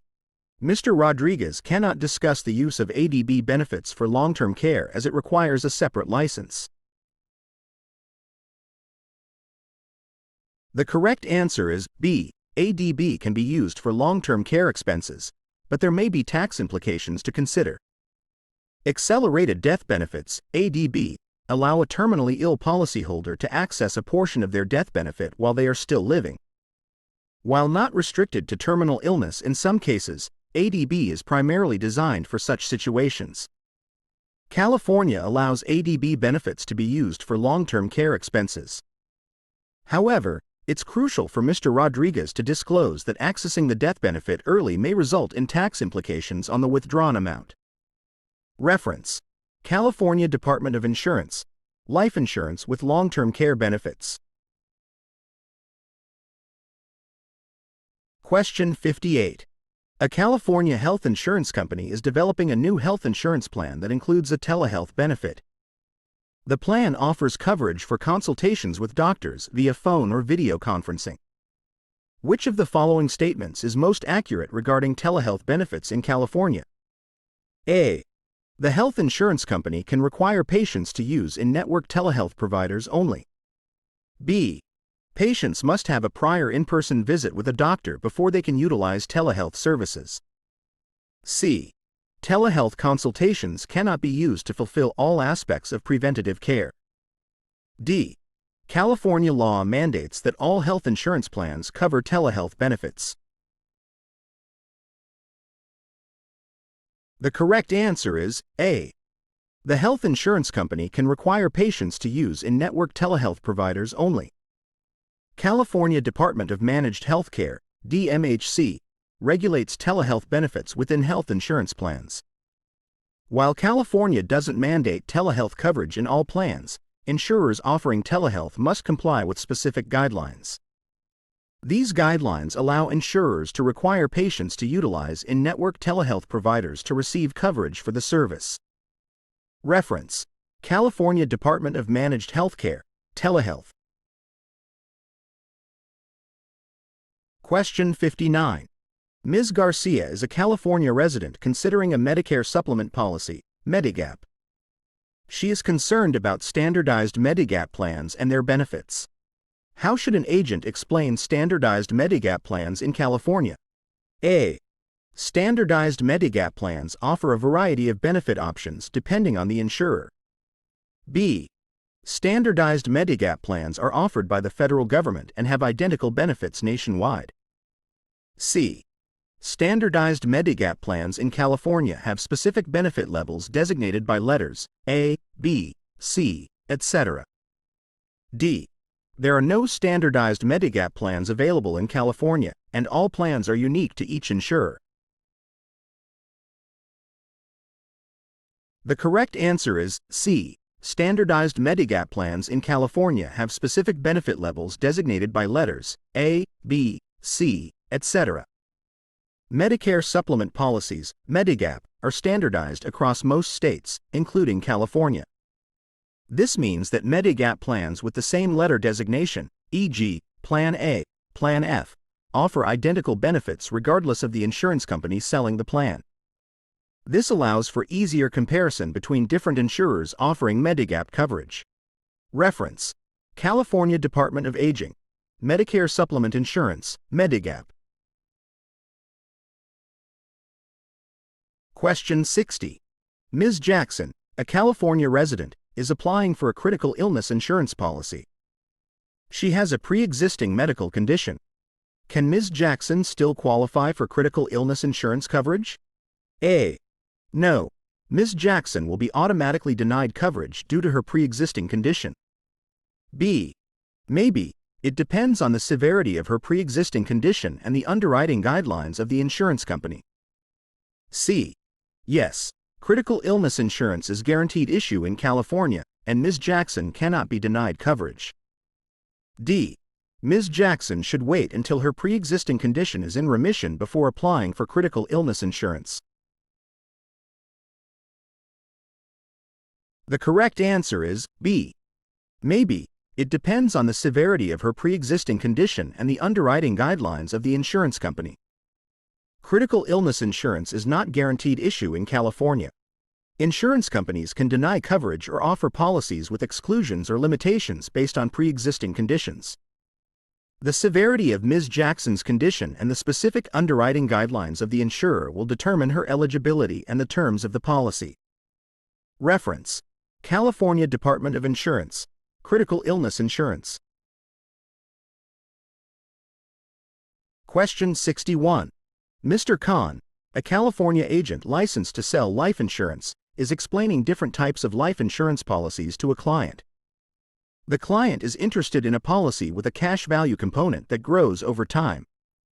Which of the following types of life insurance would be most appropriate for this client's needs? A. Term life insurance. Offers pure death benefit protection with no cash value component. B. Universal life insurance. Offers flexible premiums and death benefit options with a cash value component that accumulates interest. C. Group life insurance.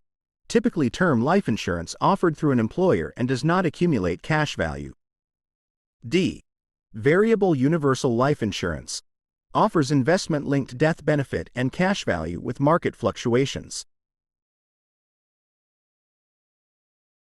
The correct answer is B. Universal life insurance. Among the choices, only universal life insurance offers a cash value component that accumulates interest over time. Term life insurance provides coverage for a specific period but doesn't have a cash value component. Group life insurance is typically term life insurance offered through an employer and doesn't accumulate cash value. Variable universal life insurance also has a cash value component, but its value fluctuates based on the performance of underlying investments. Reference: California Department of Insurance, Life Insurance Basics. Question 62. An agent is explaining replacement of life insurance policies to a client in California. California Code of Regulations outlines specific notice requirements for replacement. Which of the following is not a required element of a replacement notice in California? A. A comparison chart outlining the benefits of the old and new policies. B. Notice explaining the right to return the new policy and receive a full refund of premium within 30 days. C. Client's written acknowledgement of receiving the replacement notice. D. An explanation of the reasons for replacing the existing policy. The correct answer is D. An explanation of the reasons for replacing the existing policy. California Code of Regulations, Title 10, Section 2646.8b, outlines the required elements of a replacement notice. It includes informing the policyholder of their right to return the new policy for a full refund, a comparison of benefits, and requiring a written acknowledgement of receipt. While agents may discuss the reasons for replacement, it's not a mandatory element of the formal replacement notice. Reference: California Code of Regulations, Title 10, Section 2646.8b. Question 63. Ms. Patel, a California resident, is considering a long-term care insurance policy. She is concerned about potential inflation eroding the benefits in the future. Which of the following features is least likely to help address Ms. Patel's concern about inflation? A. Cost of living adjustment, COLA, rider. B. Guaranteed purchase option rider. C. Home health care benefit. D. Indeterminate benefit period. The correct answer is C. Home health care benefit. While a home health care benefit can be valuable for Ms. Patel, it doesn't directly address inflation concerns. It covers the cost of care provided in her home, but the benefit amount itself isn't adjusted for inflation. Cost of living adjustment, COLA, rider. This rider automatically increases Ms. Patel's benefit amount over time to help keep pace with inflation. Guaranteed purchase option rider. This rider allows Ms. Patel to purchase additional coverage in the future without having to re-qualify medically, even if her health condition changes. It doesn't address inflation for existing benefits. Indeterminate benefit period. This refers to a policy with no set time limit on how long benefits will be paid. While it provides extended coverage, it doesn't guarantee the benefit amount will adjust for inflation. Reference: California Department of Insurance, Long-Term Care Insurance.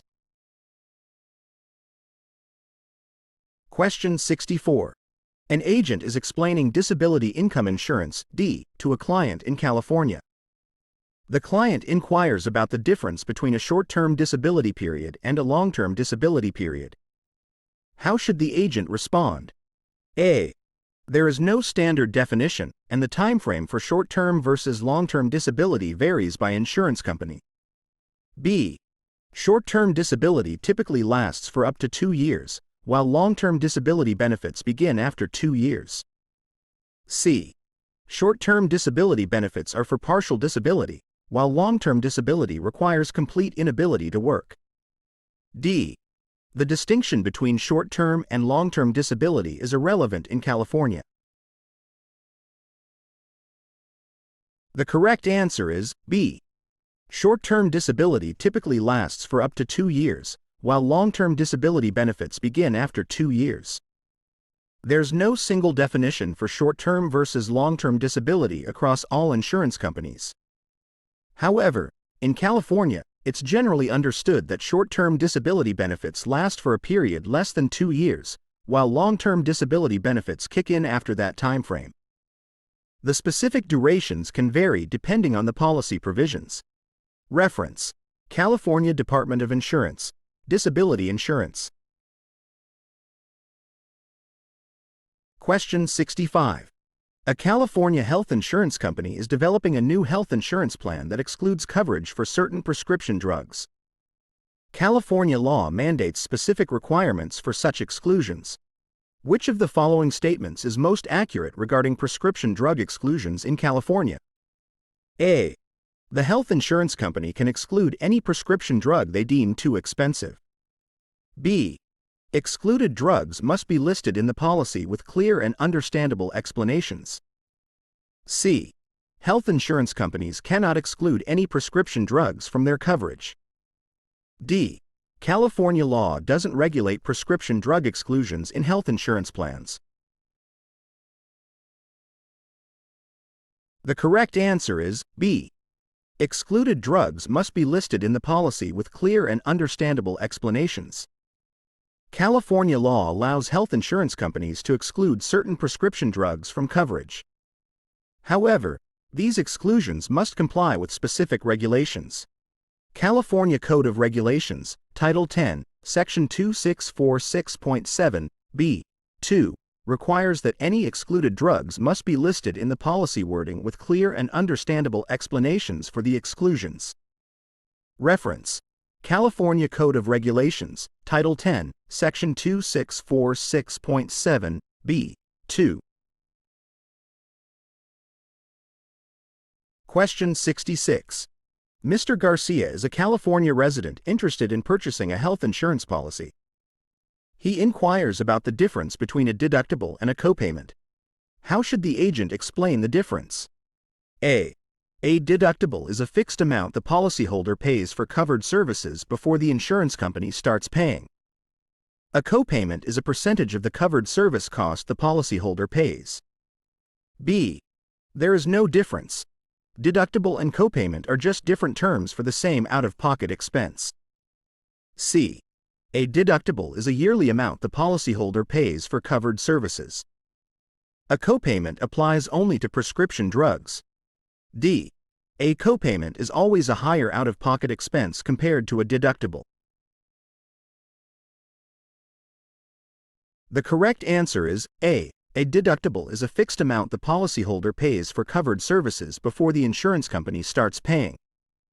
A copayment is a percentage of the covered service cost the policyholder pays. Understanding deductibles and copays is crucial for choosing a health insurance plan. Deductible. This is a fixed dollar amount the policyholder must pay for covered medical expenses each year before the insurance company starts sharing the cost. Copayment. This is a fixed dollar amount the policyholder pays for certain covered services, like doctor visits or prescriptions, regardless of the total cost of the service. Reference: California Department of Insurance. Understanding Health Insurance. Question 67. Ms. Hernandez is a California agent licensed to sell accident insurance. A client asks if accident insurance can cover medical bills resulting from a pre-existing medical condition that is aggravated by an accident. A. No. Accident insurance only covers medical bills directly caused by the accident and excludes pre-existing conditions. B. Maybe. It depends on the severity of the pre-existing condition and the specific wording of the accident insurance policy. C. Yes. Accident insurance will cover all medical expenses regardless of pre-existing conditions. D. Ms. Hernandez cannot recommend accident insurance to clients with pre-existing conditions. The correct answer is B. Maybe. It depends on the severity of the pre-existing condition and the specific wording of the accident insurance policy. Accident insurance policies typically cover medical expenses resulting from an accident. However, coverage for pre-existing conditions that are aggravated by the accident can vary depending on the policy's definition of a pre-existing condition and its exclusions. Ms. Hernandez should carefully review the specific policy language with the client to determine coverage for pre-existing conditions. Reference: California Department of Insurance, Accident Insurance. Question 68.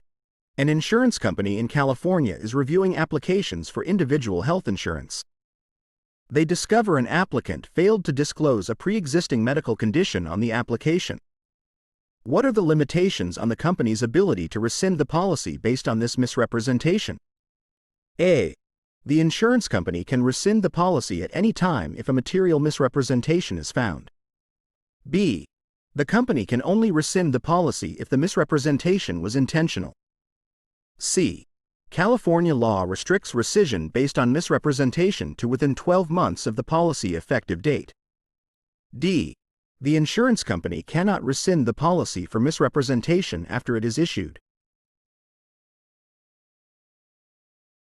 The correct answer is C. California law restricts rescission based on misrepresentation to within 12 months of the policy effective date. While misrepresentation on a health insurance application can be grounds for rescission by the insurance company, California Code of Regulations, Title 10, Section 2646.4, b. 2, limits this right to within 12 months of the policy's effective date. After that timeframe, the insurer cannot rescind the policy solely based on the misrepresented pre-existing condition. Reference: California Code of Regulations, Title 10, Section 2646.4, b. 2. Question 69. Mr. Lee, a California resident, is considering a Medicare Advantage plan, Part C. He currently has a traditional Medicare supplement policy, Medigap, in place. Can Mr. Lee enroll in both a Medicare Advantage plan and a Medigap plan at the same time? A. Yes, Mr. Lee can keep his Medigap plan and enroll in a Medicare Advantage plan, but it may result in duplicate coverage and higher costs. B. No, Mr. Lee cannot be enrolled in both a Medicare Advantage plan and a Medigap plan at the same time. Medicare Advantage plans are designed to replace traditional Medicare and most Medigap plans. C. Yes, but only if his Medigap plan specifically mentions compatibility with Medicare Advantage plans. D. Mr. Lee should contact his doctor to determine if a Medicare Advantage plan is right for him. The correct answer is B. No, Mr. Lee cannot be enrolled in both a Medicare Advantage plan and a Medigap plan at the same time. Medicare Advantage plans are designed to replace traditional Medicare and most Medigap plans. Medicare Advantage plans, Part C, are offered by private insurance companies and act as an alternative way to receive Medicare benefits. These plans typically cover all of Part A, hospital insurance, and Part B, medical insurance, services, often with additional benefits. Medigap plans, also known as Medicare supplements, are designed to help pay for some of the out-of-pocket costs associated with original Medicare, Parts A and B. An individual cannot be enrolled in both a Medicare Advantage plan and a Medigap plan at the same time, as this would result in duplicate coverage for certain services. California reference: California Health Insurance Exchange, Medicare options. Question 70. Ms. Hernandez is a California agent licensed to sell life insurance. A client inquires about the difference between a term life insurance policy and a whole life insurance policy. How should Ms. Hernandez explain the key differences? A. Term life insurance offers lifelong coverage, while whole life insurance only covers for a specific period. B. Term life insurance has a cash value component that grows over time, while whole life insurance only provides a death benefit. C. Term life insurance offers pure death benefit protection with no cash value component, while whole life insurance builds cash value over time. D. There is no significant difference. Both term and whole life insurance offer similar coverage and benefits. The correct answer is C. Term life insurance offers pure death benefit protection with no cash value component, while whole life insurance builds cash value over time. Understanding the difference between term and whole life insurance is crucial for clients to choose the right policy. Term life insurance provides coverage for a specific period, e.g., 10, 20, or 30 years, and typically has lower premiums. It has no cash value component, so the policy terminates with no payout if the insured outlives the term. Whole life insurance offers lifelong coverage as long as premiums are paid. It builds cash value over time, which can be accessed through loans or withdrawals. Whole life premiums are typically higher than term life premiums. Reference: California Department of Insurance, Life Insurance Basics. Question 71. A health insurance company in California receives a complaint from a policyholder regarding a claim denial. The policyholder believes the denial was unfair. How should the health insurance company handle this situation according to California regulations? A. The health insurance company has no obligation to respond to the complaint. B. The company can simply deny the appeal without providing any explanation to the policyholder. C. California regulations require the health insurance company to provide a written explanation for the claim denial and an internal appeal process for the policyholder. D. The health insurance company should direct the policyholder to contact the California Department of Insurance directly. The correct answer is C. California regulations require the health insurance company to provide a written explanation for the claim denial and an internal appeal process for the policyholder. California Department of Managed Health Care, DMHC, regulates health insurance practices in the state. According to DMHC regulations, health insurance companies must provide written notification to policyholders explaining the reason for a claim denial. Additionally, they must offer an internal appeal process for the policyholder to contest the denial. Reference: California Department of Managed Health Care, Appeals. Question 72. Ms. Jones, a California resident, is interested in purchasing critical illness insurance. She inquires about the benefits payout upon diagnosis of a covered critical illness. How should an agent explain the benefit payout in critical illness insurance? A.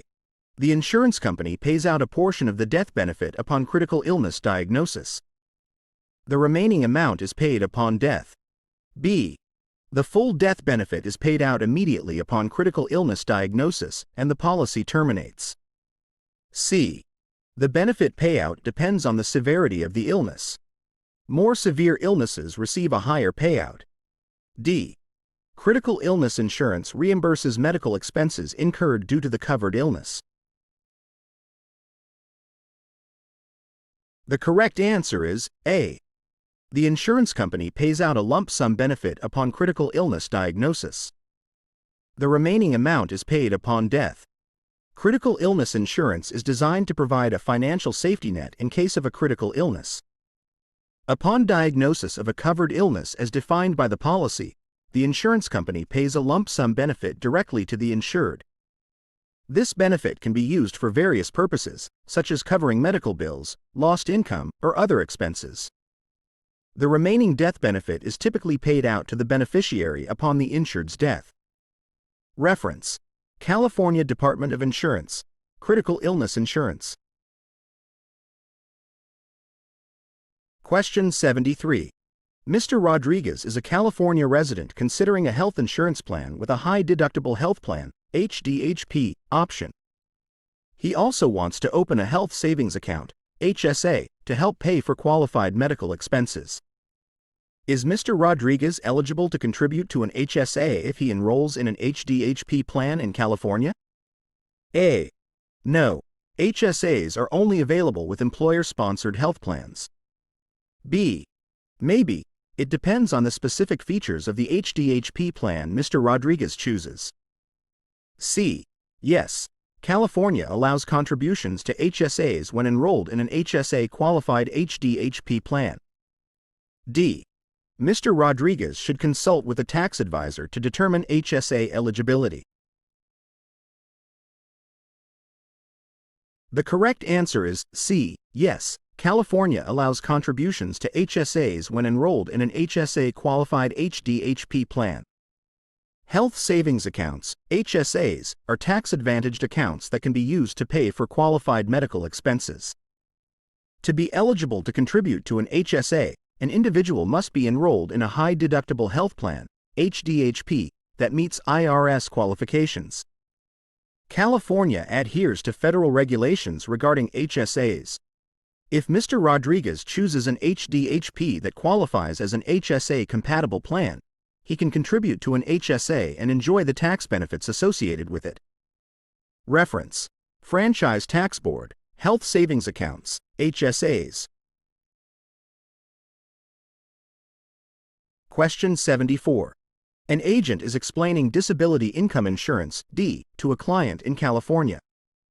The client inquires about the difference between a short-term disability benefit period and a long-term disability benefit period. How should the agent respond, considering the concept of elimination period? A.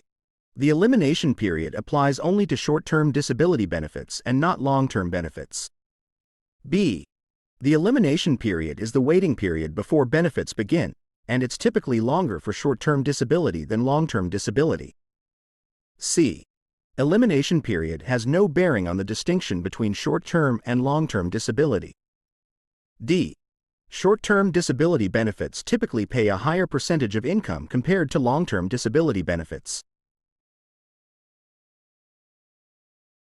The correct answer is C. Elimination period has no bearing on the distinction between short-term and long-term disability. Elimination period is a waiting period after a disability occurs before benefits begin under the disability insurance policy. This period is the same for both short-term and long-term disability benefits. The distinction between short-term and long-term disability is typically based on the duration of benefit payments.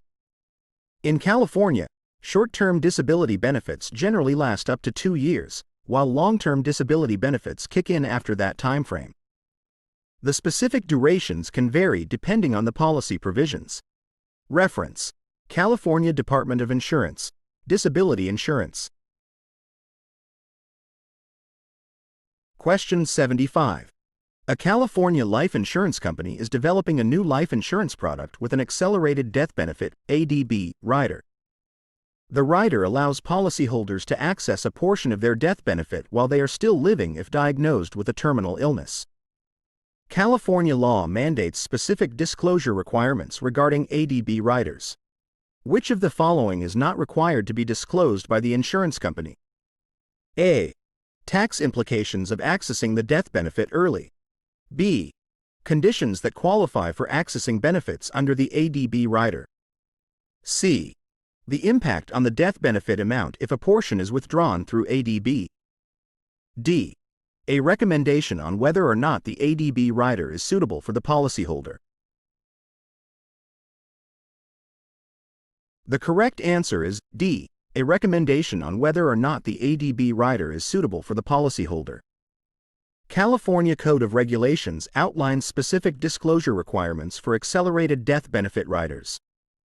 An insurance company must disclose details such as qualifying conditions for accessing benefits, tax implications of early withdrawal, and the impact on the remaining death benefit amount. However, the California Department of Insurance prohibits insurers from making recommendations regarding the suitability of optional riders like ADB. Reference: California Code of Regulations, Title 10, Section 2646.5, B. 3. Question 76.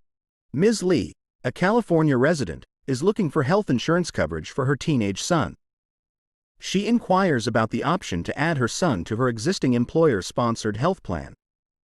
Can Ms. Lee add her son to her employer-sponsored health plan? A. No, Ms. Lee cannot add her adult son to her employer plan unless he is financially dependent on her. B. Maybe, it depends on the specific rules of her employer-sponsored health plan. C. Yes, Ms. Lee can always add her son to her employer plan regardless of his age. D.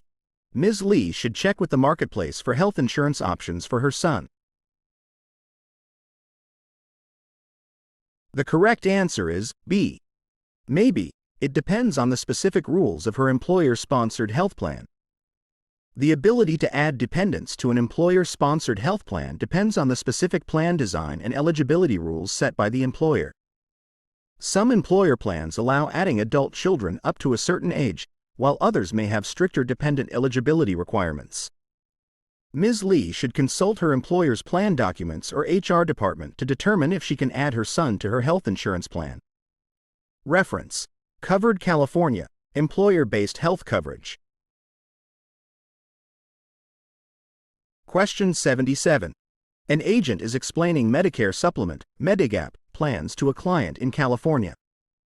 The client wants to know if a Medigap plan can cover the cost of prescription drugs. A. Yes, all Medigap plans are required to cover prescription drug costs in California. B. No, Medigap plans typically do not cover prescription drugs. There are separate Medicare Part D plans for prescription drug coverage. C. Maybe, some Medigap plans offer optional riders for prescription drug coverage. D. The client should contact Medicare directly to inquire about prescription drug coverage. The correct answer is B. No, Medigap plans typically do not cover prescription drugs. There are separate Medicare Part D plans for prescription drug coverage. Medicare Supplement, Medigap, plans are designed to help pay for some of the out-of-pocket costs associated with original Medicare, Parts A and B.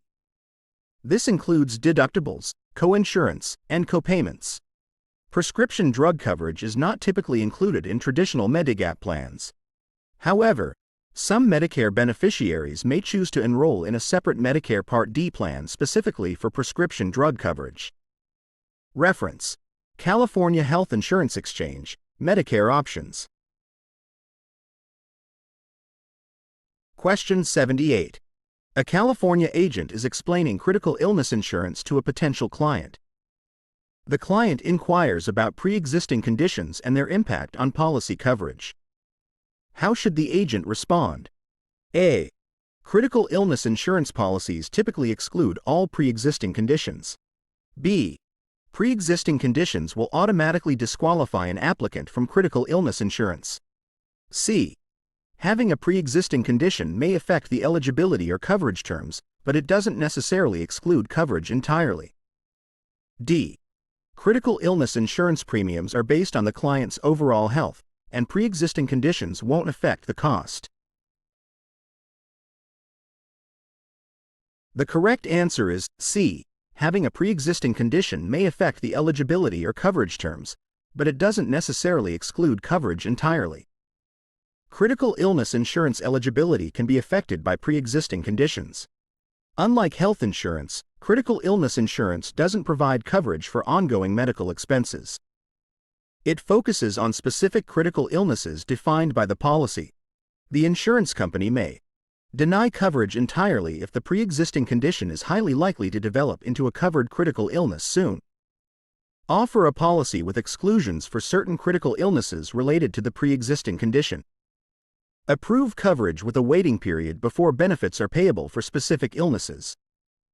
Reference: California Department of Insurance, Critical Illness Insurance. Question 79. A health insurance company in California receives numerous complaints regarding long call wait times and difficulty reaching customer service representatives. How does the California Department of Managed Healthcare, DMHC, regulate accessibility of customer service for health insurance companies? A. DMHC doesn't regulate accessibility standards for customer service response times. B. DMHC mandates specific wait time limits for calls answered by health insurance companies. C. DMHC requires health insurance companies to offer multiple channels for contacting customer service, including phone, online chat, and email. D. DMHC allows health insurance companies to set their own customer service accessibility standards. The correct answer is C. DMHC requires health insurance companies to offer multiple channels for contacting customer service, including phone, online chat, and email. The California Department of Managed Healthcare, DMHC, plays a role in ensuring accessibility of customer service for health insurance enrollees. While DMHC doesn't prescribe specific wait time limits for calls, they do require health plans to offer adequate access to customer service representatives. This includes providing multiple channels for contacting customer service, such as phone lines, online chat functionalities, and email addresses. Reference: California Department of Managed Healthcare, Member Rights and Responsibilities. Question 78. Mr. Garcia, a California resident, is considering a long-term care insurance policy. He is concerned about the possibility of future premium increases. How should an agent address Mr. Garcia's concern about premium hikes? A. Long-term care insurance premiums are guaranteed to remain the same throughout the policy period. B. Some long-term care insurance policies offer guaranteed premium options, but they typically come with higher initial costs. C. Agents cannot predict future premium increases, but California law restricts unreasonable rate hikes. D. Mr. Garcia should focus on the benefits of long-term care coverage and ignore potential premium increases. The correct answer is B. Some long-term care insurance policies offer guaranteed premium options, but they typically come with higher initial costs. Premium increases are a concern with long-term care insurance. Unlike some life insurance policies with fixed premiums, long-term care insurance premiums can adjust over time. However, some long-term care policies offer guaranteed premium options. These plans lock in the premium amount for the entire policy period, but they typically come with a higher initial cost compared to flexible premium plans. Reference: California Department of Insurance, Long-Term Care Insurance. Question 79. A California resident is interested in purchasing renter's insurance. They inquire about coverage for personal belongings in case of a fire. Does renter's insurance typically cover damage caused by fire to the renter's belongings? A. No. Renter's insurance covers damage to the building itself from fire, not the renter's belongings. B. Maybe. It depends on the specific cause of the fire. C. Yes, renter's insurance typically covers damage to the renter's personal belongings caused by fire. D. Renter's insurance only protects the renter's liability if they cause a fire in the building. The correct answer is C. Yes, renter's insurance typically covers damage to the renter's personal belongings caused by fire. Renter's insurance protects a renter's personal belongings from various perils, including fire. In the case of a fire, renter's insurance would typically cover the cost to repair or replace the renter's damaged belongings. It's important to note that renter's insurance doesn't cover damage to the building itself. That's the responsibility of the property owner's insurance. California reference: California Department of Insurance, renter's insurance. Question 80. An agent is explaining disability income insurance, D, to a client in California. The client asks if there are any benefits available while they are still waiting for their claim to be approved by the insurance company. A. No. Disability benefits only begin after the claim is approved and the elimination period is met. B. Yes. Some D policies offer retroactive benefits that cover the period between the disability and the claim approval. C. The client should contact the Social Security Administration, SSA, to inquire about disability benefits during the waiting period. D. D policies only provide income replacement. There are no additional benefits while the claim is pending. The correct answer is B. Yes, some D policies offer retroactive benefits that cover the period between the disability and the claim approval. While most D policies require the elimination period to be met before benefits begin, some plans offer an optional rider for retroactive benefits. This rider allows the policyholder to receive benefits for the period between the disability date and the date the claim is approved, as long as the disability meets the policy definition.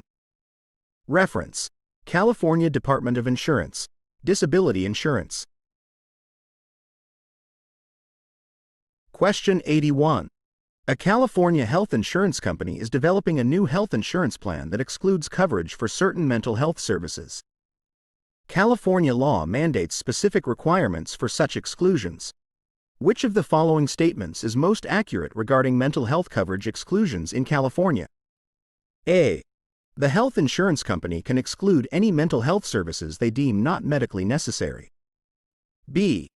Mental health services must be covered at parity with medical and surgical services according to California law. C.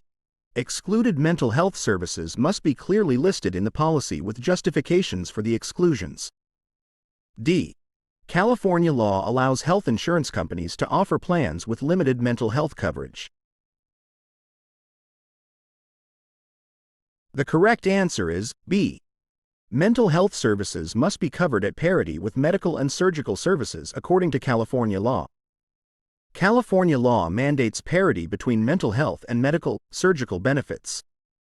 This means that health insurance plans offered in the state cannot impose more restrictive benefit limitations on mental health services compared to other covered medical services. Exclusions for specific mental health services might be allowed in certain circumstances, but they must be justified and clearly outlined in the policy wording. Reference: California Department of Managed Healthcare, Mental Health Parity. Question 82. A California resident inquires about obtaining health insurance coverage through the Covered California Marketplace. This resident is currently unemployed. Does unemployment status impact eligibility for Covered California subsidized plans? A. No. Unemployment status doesn't affect eligibility for Covered California subsidized plans. B. Yes. Only employed residents can qualify for Covered California subsidized plans. C. Maybe. Unemployment benefits might affect the amount of the subsidy but not eligibility. D. Unemployed residents should apply for Medi-Cal, the state's Medicaid program. The correct answer is A. No. Unemployment status doesn't affect eligibility for Covered California subsidized plans. Covered California, the state's health insurance marketplace offers subsidized health insurance plans to qualifying individuals and families. Eligibility for these subsidies is based on household income and family size, not employment status. Unemployed residents can apply and potentially qualify for financial assistance to help them afford health insurance premiums. Reference: Covered California. Eligibility and enrollment. Question 83. An agent is explaining life insurance options to a client in California. The client is interested in a policy that builds cash value over time but also wants a guaranteed death benefit payout. Which type of life insurance best suits the client's needs? A. Term life insurance. Offers pure death benefit protection with no cash value component. B. Whole life insurance. Provides guaranteed death benefit and builds cash value over time. C. Universal life insurance. Offers flexible premiums and death benefit options with cash value accumulation potential. D. Variable life insurance. Invests cash value in the stock market, offering variable growth potential but also higher risk. The correct answer is B. Whole life insurance. Provides guaranteed death benefit and builds cash value over time.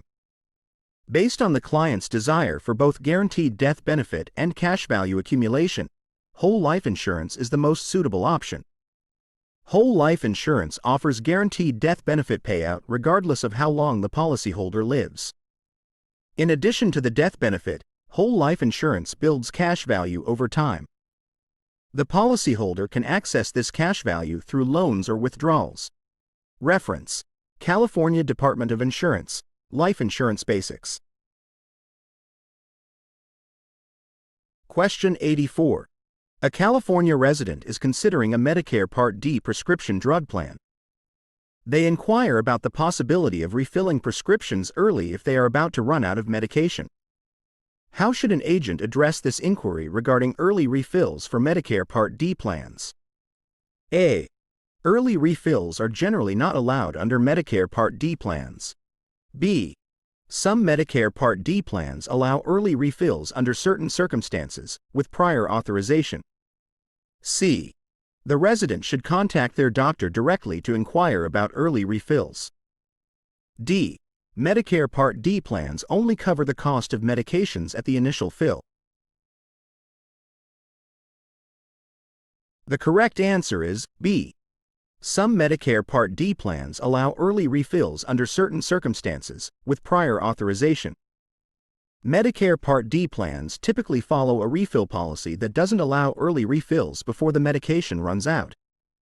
However, some plans may offer an exception for a day's supply buffer, allowing a refill a certain number of days before the entire prescription is depleted.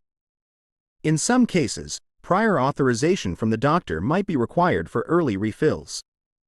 Reference: Medicare, Prescription Drug Coverage, Part D. Question 85. A California resident is looking for individual health insurance coverage.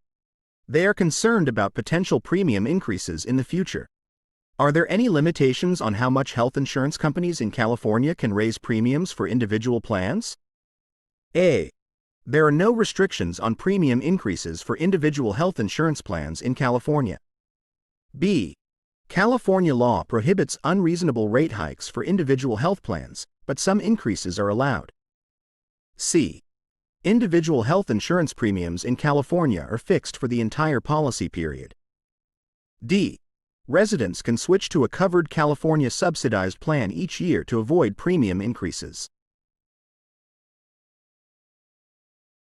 The correct answer is B.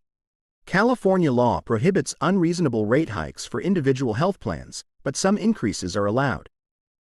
California has regulations in place to protect consumers from excessive health insurance premium increases. The California Department of Insurance, CDI, reviews proposed rate hikes for individual and small group health plans. The CDI can reject rate increases deemed unreasonable or excessive. However, some premium increases are inevitable due to rising medical care costs. Reference: California Department of Insurance, Rates and Rebates. Question 86. An agent is explaining Medigap plans, Medicare supplement, to a client in California. The client inquires about standardized Medigap plans and their benefits. What is the key advantage of standardized Medigap plans? A. Standardized Medigap plans offer a wider range of coverage options compared to non-standardized plans. B. Benefits for standardized Medigap plans vary by insurance company and depend on the client's age.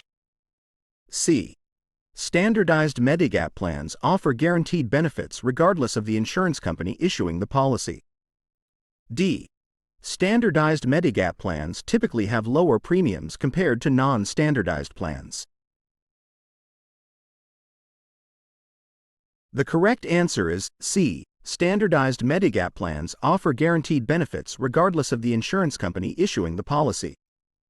Medigap plans are standardized across California to simplify plan selection for beneficiaries. There are 10 standardized Medigap plan options: Plan A, B, C, D, F, G, K, L, M, and N, with clearly defined benefits. A major advantage of standardized plans is that the benefits are guaranteed by the state. This means that regardless of which insurance company a beneficiary chooses for a specific standardized plan, e.g., Plan G, the coverage will be identical. Reference: California Health Insurance Exchange, Medicare Supplements, Medigap. Question 87. A health insurance company in California receives a complaint from a policyholder regarding a claim denial. The policyholder disagrees with the reason for the denial and wishes to appeal the decision. How should the health insurance company handle this situation according to California regulations? A. The health insurance company is not obligated to offer an internal appeal process for claim denials. B. The company can simply deny the appeal without providing further explanation to the policyholder. C. California regulations require the health insurance company to provide a clear explanation for the denial and a fair internal appeal process for the policyholder. D. The policyholder should file a complaint directly with the California Department of Managed Healthcare, DMHC. The correct answer is C. California regulations require the health insurance company to provide a clear explanation for the denial and a fair internal appeal process for the policyholder. California Department of Managed Healthcare, DMHC, regulates health insurance practices in the state. According to DMHC regulations, health insurance companies must provide written notification to policyholders explaining the reason for a claim denial. Additionally, they must establish a fair internal appeal process that allows policyholders to contest the denial with an opportunity to present additional information. If the internal appeal is unsuccessful, the policyholder can then file a complaint with the DMHC. Reference: California Department of Managed Healthcare, Appeals. Question 88. A California resident is considering disability income insurance, D, and wonders if pre-existing conditions can affect their ability to obtain coverage. How should an agent respond? A. Pre-existing conditions automatically disqualify an applicant from D coverage in California. B. D policies typically exclude pre-existing conditions from coverage entirely. C. Having a pre-existing condition may impact the approval process, but it doesn't necessarily prevent coverage. D. Pre-existing conditions only affect the cost of D premiums in California. The correct answer is C. Having a pre-existing condition may impact the approval process, but it doesn't necessarily prevent coverage. Similar to other insurance products, pre-existing conditions can influence D coverage eligibility. However, unlike health insurance that focuses on ongoing medical care, D pays benefits if a disability prevents the insured from working. The insurance company might deny coverage if the pre-existing condition is highly likely to lead to a disability soon. Offer a policy with limitations, excluding benefits for disabilities directly related to the pre-existing condition. Approve coverage with a waiting period before benefits are payable for specific conditions. Reference: California Department of Insurance, Disability Insurance. Question 89. An agent is explaining Medicare options to a client in California. The client is turning 65 soon and wants to know if they automatically qualify for Medicare Part B, medical insurance. A. Everyone automatically qualifies for Medicare Part B, medical insurance, at age 65. B.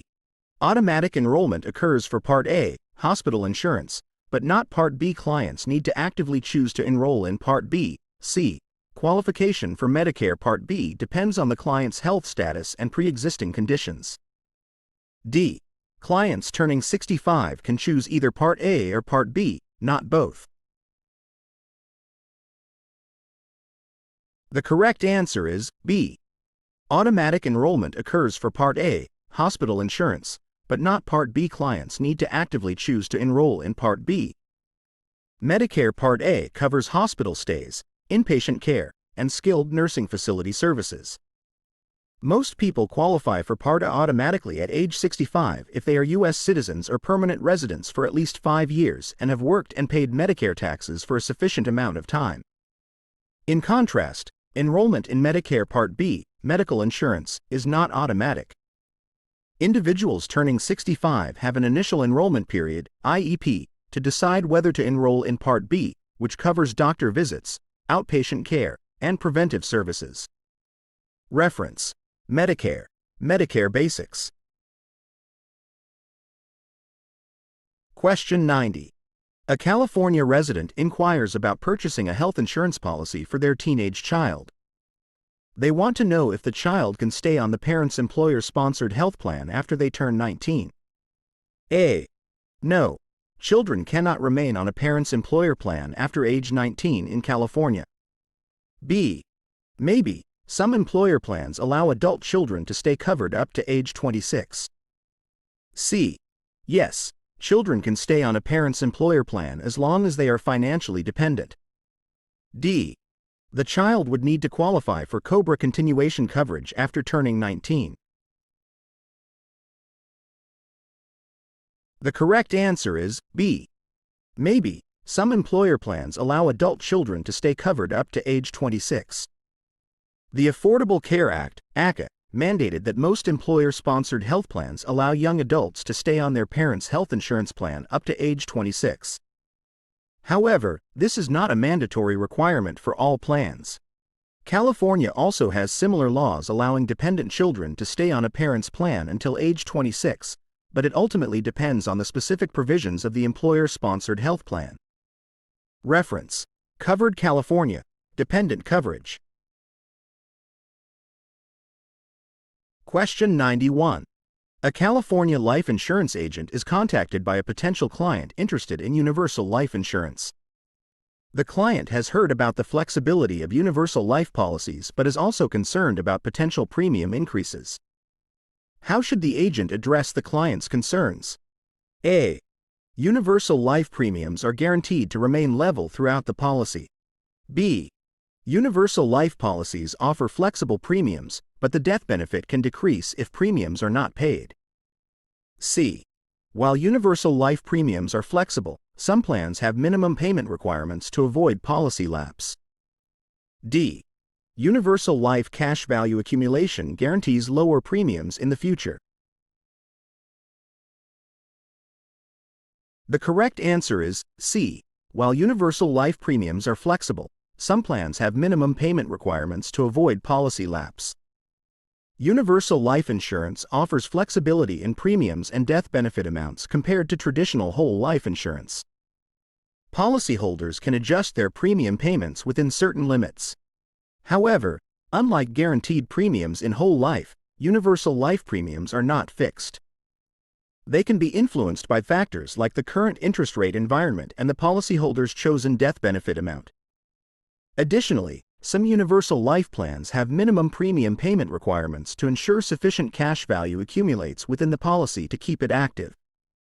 If the minimum premium isn't paid, the policy could lapse, resulting in loss of coverage. Reference: California Department of Insurance, Life Insurance Basics. Question 92. A California resident is looking for health insurance coverage during a short-term qualifying life event, such as job loss or loss of existing health insurance. Covered California offers enrollment periods throughout the year for these situations. What is the time frame for enrolling in a Covered California plan under a qualifying life event? A. Covered California only offers open enrollment for qualifying life events during a specific window each year. B. Residents can enroll in a Covered California plan anytime regardless of a qualifying life event. C. The enrollment timeframe for qualifying life events varies depending on the specific event. D. Residents have 60 days after a qualifying life event to enroll in a Covered California plan. The correct answer is C. The enrollment timeframe for qualifying life events varies depending on the specific event. Covered California allows enrollment outside the open enrollment period for qualifying life events like involuntary job loss, COBRA continuation coverage loss, or relocation. The enrollment window for these qualifying life events varies depending on the specific event. For instance, some events may have a 60-day enrollment window, while others might offer a longer time frame. Reference: Covered California, enrollment periods. Question 93. An agent is explaining long-term care insurance, Lieutenant Colonel, to a client in California. The client inquires about government assistance programs for long-term care needs. Are there any government programs in California that specifically cover long-term care expenses? A. Yes, Medi-Cal, California's Medicaid program, covers all long-term care costs for residents. B. No, California does not have separate government programs for long-term care. C. Maybe, some government assistance programs might offer limited financial aid for long-term care. D. Long-term care insurance is designed to supplement benefits provided by Social Security. The correct answer is C. Maybe, some government assistance programs might offer limited financial aid for long-term care. California's Medicaid program, Medi-Cal, can cover some long-term care costs for low-income residents who meet eligibility requirements. However, this coverage might be limited and may not address all long-term care needs. There are other government programs like veterans benefits or programs for individuals with disabilities that might offer some financial assistance for long-term care services, but the scope of coverage varies depending on the program and individual circumstances. Reference: California Health and Human Services, Long-Term Care. Question 94. A California resident inquires about obtaining individual health insurance coverage. They are concerned about the high cost of premiums. Are there any government subsidies available to help residents afford individual health insurance plans? A. No, there are no government subsidies available to help with individual health insurance premiums in California. B. Yes, Covered California offers subsidized health insurance plans to qualifying residents. C. Medicare is a government program that provides health insurance coverage to all Californians regardless of income. D. Residents can apply for Medi-Cal to cover their health insurance costs. The correct answer is B. Yes, Covered California offers subsidized health insurance plans to qualifying residents. Covered California, the state's health insurance marketplace, offers subsidized individual health insurance plans to qualifying residents. These subsidies are based on household income and family size. Residents who meet the income eligibility requirements can receive financial assistance to lower their monthly health insurance premiums. Reference: Covered California, Eligibility and Enrollment. Question 95. An agent is explaining critical illness insurance to a client. The client asks if there is a grace period for making premium payments before the policy lapses. Most critical illness insurance policies do offer a grace period. What typically happens during the grace period for critical illness insurance? A. The policy remains fully active with full coverage during the grace period. B. The coverage is suspended, but the policy can be reinstated if the missed premium is paid within the grace period. C. The cash value of the policy, if applicable, can be used to pay the missed premium and avoid a lapse. D. The agent can assist the policyholder in applying for a premium payment extension directly from the insurance company. The correct answer is B. The coverage is suspended, but the policy can be reinstated if the missed premium is paid within the grace period. Most critical illness insurance policies offer a grace period, typically 30 or 60 days, after a missed premium payment.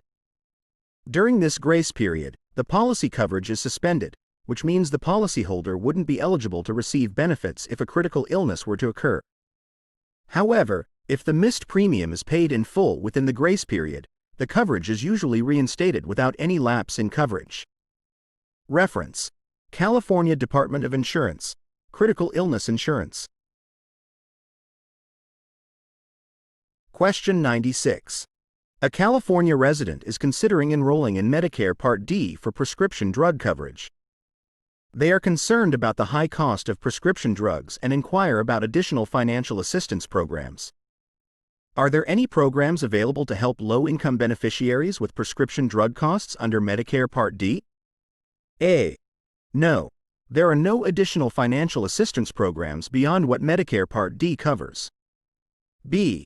Yes. Extra Help is a federal program that helps low-income beneficiaries pay for prescription drug costs under Medicare Part D. C. California offers a separate state-funded program to assist with prescription drug costs for low-income residents. D. Beneficiaries can use their Medi-Cal benefits to cover prescription drug costs under Medicare Part D. The correct answer is B. Yes. Extra Help is a federal program that helps low-income beneficiaries pay for prescription drug costs under Medicare Part D. The Extra Help program is a federal program that helps low-income beneficiaries pay for premiums, deductibles, and copayments associated with their Medicare Part D prescription drug coverage. Residents who qualify for Extra Help can receive significant financial assistance to make prescription drugs more affordable. Reference: Medicare. Extra Help. Question 97. Mr. Rodriguez is a 65-year-old resident of California who is considering purchasing a long-term care insurance policy. He is concerned about the potential for needing nursing home care in the future. According to California law, what is one mandatory benefit that must be included in all guaranteed long-term care insurance policies? A. Home health care services. B. Hospice care services. C. Coverage for dental care. D. Benefits for adult daycare. The correct answer is A. Home health care services. California follows the National Association of Insurance Commissioners, NAIC, model long-term care insurance regulations. One mandatory benefit under these regulations is coverage for home health care services. This benefit helps policyholders with activities of daily living, ADLs, such as bathing, dressing, and eating in the comfort of their own homes. Question 98. Ms. Lee is a life insurance agent licensed in California. She is explaining disability income insurance to a client. Which of the following statements is most accurate concerning the definition of disability under a disability income insurance policy in California? A. Disability is defined as any inability to work in any occupation. B. Disability is defined as an inability to perform the specific duties of the client's current occupation. C. There is no standardized definition of disability in California, and each policy defines it differently. D. California law mandates that disability is defined as a loss of at least 20% of income. The correct answer is B. Disability is defined as an inability to perform the specific duties of the client's current occupation. Most disability income insurance policies in California use an own occupation definition of disability. This means that the insured is considered disabled if they are unable to perform the substantial and material duties of their regular occupation, even if they could potentially work in another occupation. Question 99. A health insurance agent in California is marketing a Medicare supplement policy to a client. The client is interested in understanding the concept of guaranteed issue rights under Medicare supplement insurance. According to California law, which of the following statements is true regarding guaranteed issue rights for Medicare supplement policies? A.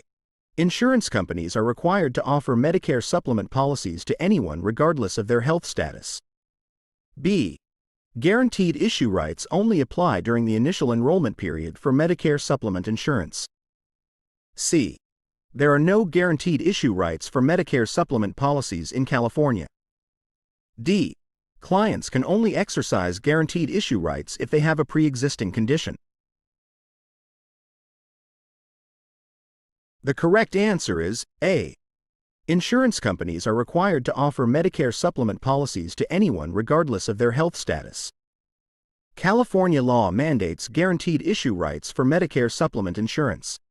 This means that during specific enrollment periods, insurance companies cannot deny or condition coverage based on a client's health status, age, or gender. This helps ensure access to supplemental insurance for Medicare beneficiaries. Question 100. Ms. Hernandez is a California resident considering purchasing a universal life insurance policy. She understands that these policies offer flexibility in premium payments and death benefit amounts. However, she is concerned about potential tax implications. Which of the following statements is most accurate regarding the tax treatment of death benefits from a universal life insurance policy in California? A. All death benefits from a universal life insurance policy are subject to California state income tax. B. Death benefits are only taxable if the total payout exceeds a specific limit set by California. C. Death benefits are generally income tax-free in California, but may be subject to federal estate taxes. D. The tax treatment of death benefits depends on the beneficiary named on the policy. The correct answer is C. Death benefits are generally income tax-free in California, but may be subject to federal estate taxes. In California, death benefits from a life insurance policy are generally not subject to state income tax. This applies to both term life and universal life insurance policies. However, the death benefit may be included in the deceased's estate for federal estate tax purposes, depending on the total value of the estate. Question 101. Mr. Garcia is a life insurance agent in California who is explaining replacement rules to a client considering a new life insurance policy. According to California Department of Insurance regulations, which of the following activities would most likely trigger replacement rules? A. Recommending a new policy with a higher face amount to meet the client's changing needs. B. Discussing the benefits of converting a term life insurance policy to a whole life policy. C. Encouraging a client to lapse their existing policy and purchase a new one with a lower premium. D. Offering a client a different policy with the same carrier but a slightly different feature set. The correct answer is C. Encouraging a client to lapse their existing policy and purchase a new one with a lower premium. California replacement rules aim to prevent unfair practices in replacing existing life insurance policies. These rules are triggered when an agent recommends or replaces an existing policy with a new one, and the replacement results in a lapse or termination of the old policy. Encouraging a client to lapse their existing policy to purchase a new one with a lower premium would likely trigger replacement rules, as it could be seen as disadvantaging the client. Question 102. A health insurance company in California is developing a new health insurance plan that includes a telehealth benefit. The company wants to ensure compliance with California telehealth regulations. Which of the following requirements is most likely included in California's telehealth regulations? A. The telehealth provider must be physically located within California. B. The patient must have an established relationship with the telehealth provider before using the service. C. The health plan must cover all consultations with telehealth providers, regardless of the reason for the visit. D. All telehealth consultations must be conducted using video conferencing technology. The correct answer is B. The patient must have an established relationship with the telehealth provider before using the service. California telehealth regulations often require an established patient-provider relationship before a telehealth consultation can occur. This helps ensure continuity of care and allows the provider to have a better understanding of the patient's medical history.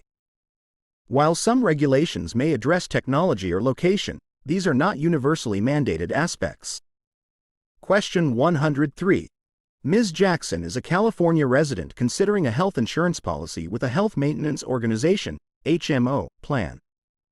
She understands that HMO plans typically have a network of designated providers. However, she is also concerned about accessing out-of-network providers.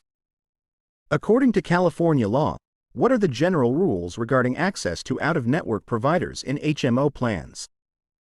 A. HMO plans are required to cover out-of-network services with no prior authorization. B. HMO plans generally do not cover out-of-network services except in emergency situations. C. Clients have the right to choose any out-of-network provider, but may face higher costs and require pre-authorization. D. California law prohibits HMO plans from offering any coverage for out-of-network providers. The correct answer is B. HMO plans generally do not cover out-of-network services except in emergency situations. HMO plans typically require members to utilize in-network providers for covered services to receive the greatest cost savings. Out-of-network coverage, except for emergencies, is usually very limited or non-existent. This incentivizes members to use the designated network of providers for efficient and cost-effective care coordination. Question 104. Mr. Khan is a life insurance agent in California who is explaining life insurance policy contestability to a client. According to California law, what is the typical contestable period for a life insurance policy? A. The contestable period lasts for the entire duration of the policy. B. The contestable period is 2 years from the policy issue date. C. There is no contestable period in California life insurance policies. D. The contestable period varies depending on the type of life insurance policy. The correct answer is B. The contestable period is 2 years from the policy issue date. The contestable period in California is generally 2 years from the policy issue date. During this period, the insurance company has the right to investigate the application for misrepresentations or omissions of material facts that could affect the insurability of the applicant. If a material misrepresentation is found, the insurer may rescind the policy and refund premiums paid, but not benefits. Question 105. A health insurance company in California is marketing a new individual health insurance policy. The policy includes a deductible, which is the amount the policyholder must pay out of pocket before the insurance company starts paying benefits. According to California Department of Insurance regulations, what is one mandatory requirement for disclosing deductible information on individual health insurance policies in California? A. The deductible amount must be printed in bold and red font on the policy documents. B. The insurance company must explain the deductible in a clear and concise manner in all marketing materials. C. The deductible information must be included in a specific footnote on the first page of the policy. D. A separate document solely focused on deductible details must be provided to all policyholders. The correct answer is B. The insurance company must explain the deductible in a clear and concise manner in all marketing materials. California Department of Insurance regulations require clear and concise communication regarding policy details, including deductibles. This ensures consumers understand their financial responsibility before enrolling in a plan. While highlighting deductibles is important, there's no specific format mandate. Question 106. Ms. Lopez is a California resident considering a Medicare Advantage plan. She is aware that these plans are offered by private insurance companies as an alternative to traditional Medicare. When comparing Medicare Advantage plans, what is an important factor for Ms. Lopez to consider according to California regulations? A. All Medicare Advantage plans in California must offer the same benefits. B. Medicare Advantage plans are required to provide more comprehensive coverage than traditional Medicare. C.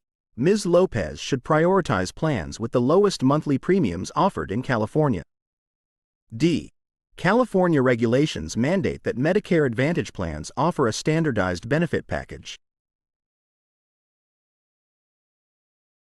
The correct answer is D. California regulations mandate that Medicare Advantage plans offer a standardized benefit package. California, along with many other states, follows Medicare Advantage standardization rules.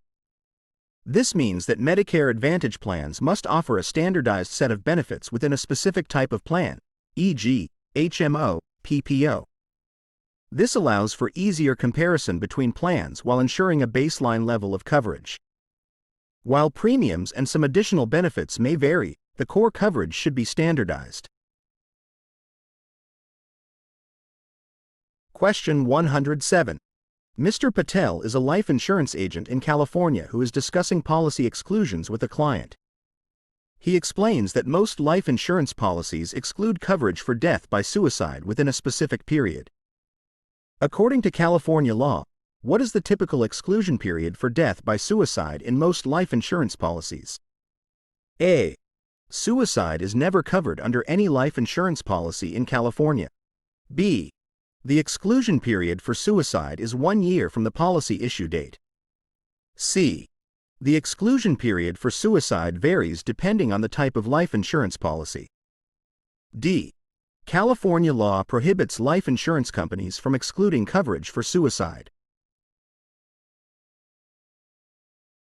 The correct answer is B.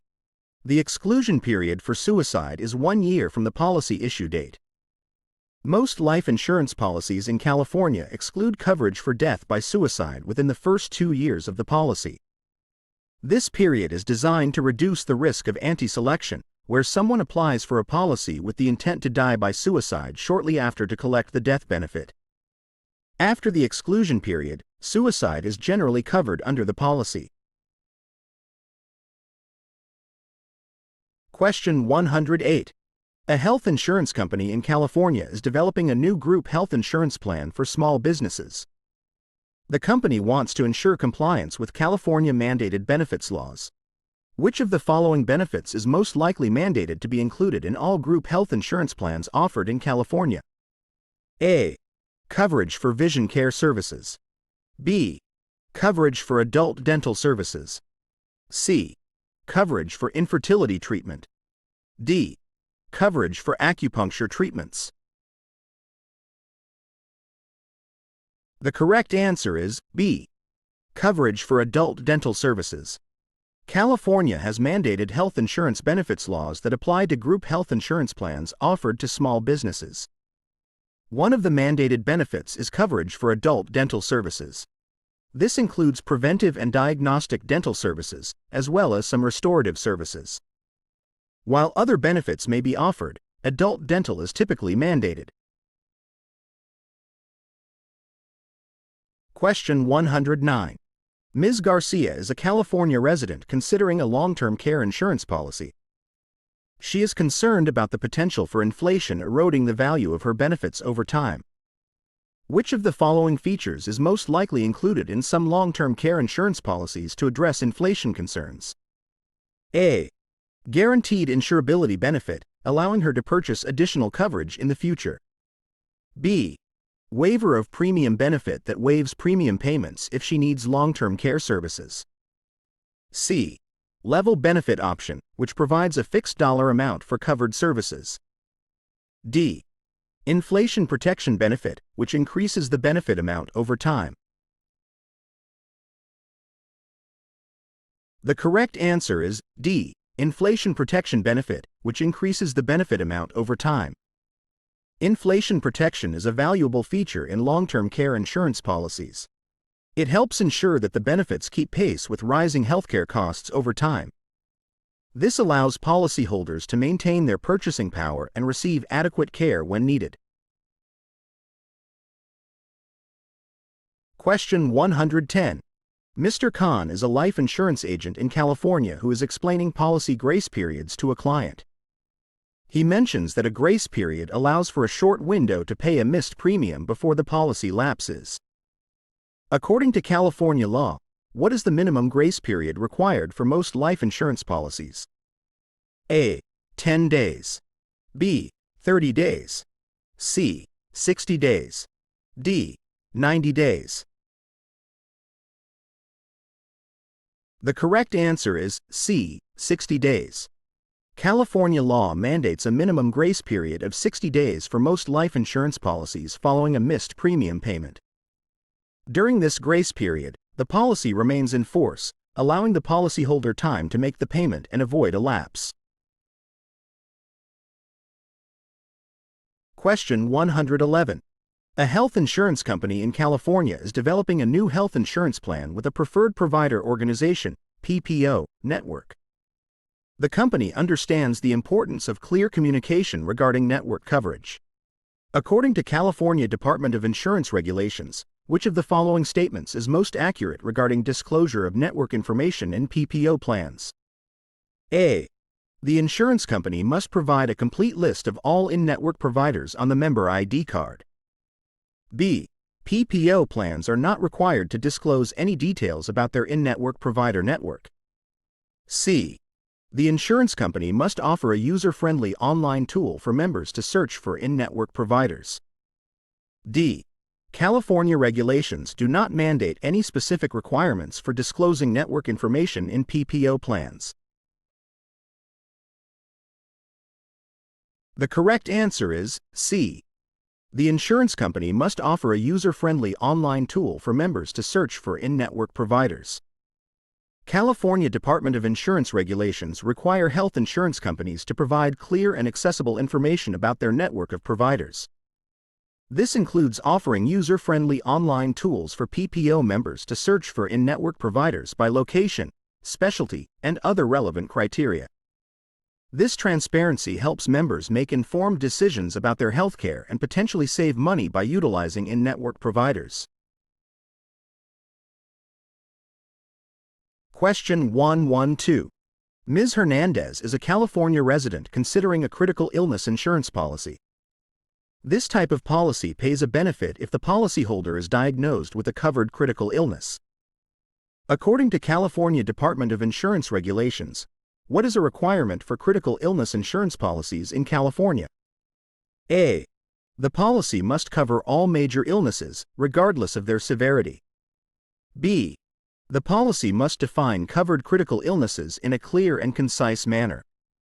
C. The policy cannot exclude any pre-existing conditions. D. California prohibits the sale of critical illness insurance policies. The correct answer is B. The policy must define covered critical illnesses in a clear and concise manner. California Department of Insurance regulations require critical illness insurance policies to clearly define the illnesses covered under the policy. This transparency helps ensure policyholders understand exactly what conditions trigger a benefit payout and avoid potential confusion or disputes. Question 113. Mr. Patel is a life insurance agent in California who is discussing policy loans with a client. He explains that policy loans allow policyholders to borrow against the cash value of their policy. According to California law, what is one limitation on policy loans? A. Policy loans cannot exceed the total amount of premiums paid. B. Policy loans accrue interest at a rate higher than the current interest rate on the policy. C. Policy loans are not available until the policy has been in force for at least 5 years. D. California law does not impose any limitations on policy loans. The correct answer is A. Policy loans cannot exceed the total amount of cash value in the policy. Policy loans are limited to the cash value accumulated in a life insurance policy. This ensures that the policy remains in force and the death benefit is not eroded by excessive borrowing. California, like most states, restricts loans to the available cash value. Question 114. A health insurance company in California is developing a new health savings account, HSA, compatible health insurance plan. HSAs allow individuals to contribute pre-tax dollars to pay for qualified medical expenses. According to California Department of Insurance regulations, which of the following statements is most accurate regarding HSA-compatible health insurance plans? A. HSA-compatible plans must have a high deductible to qualify for HSA contributions. B. California mandates that all health insurance plans be HSA-compatible. C. HSA-compatible plans cannot have any coverage for preventive care services. D. California Department of Insurance does not regulate the design of HSA-compatible plans. The correct answer is A. HSA-compatible plans must have a high deductible to qualify for HSA contributions. Internal Revenue Service, IRS, regulations establish minimum deductible requirements for health insurance plans to be considered HSA compatible. This ensures that HSAs are used in conjunction with plans designed for higher out-of-pocket costs, encouraging individuals to save pre-tax dollars for these expenses. While California regulates health plans, the IRS dictates HSA eligibility requirements. Question 115. Ms. Garcia is a California resident considering a disability income insurance policy. She is concerned about the financial impact of a potential disability. According to California law, what is one factor that cannot be used by a disability insurance company to deny a claim in California? A. The policyholder's occupation at the time of the disability claim. B. The presence of a pre-existing medical condition disclosed on the application. C. The policyholder's failure to follow a treatment plan recommended by a doctor. D. The policyholder's inability to perform the substantial duties of their regular occupation. The correct answer is A. The policyholder's occupation at the time of the disability claim. California follows an own occupation definition of disability for most disability income insurance policies.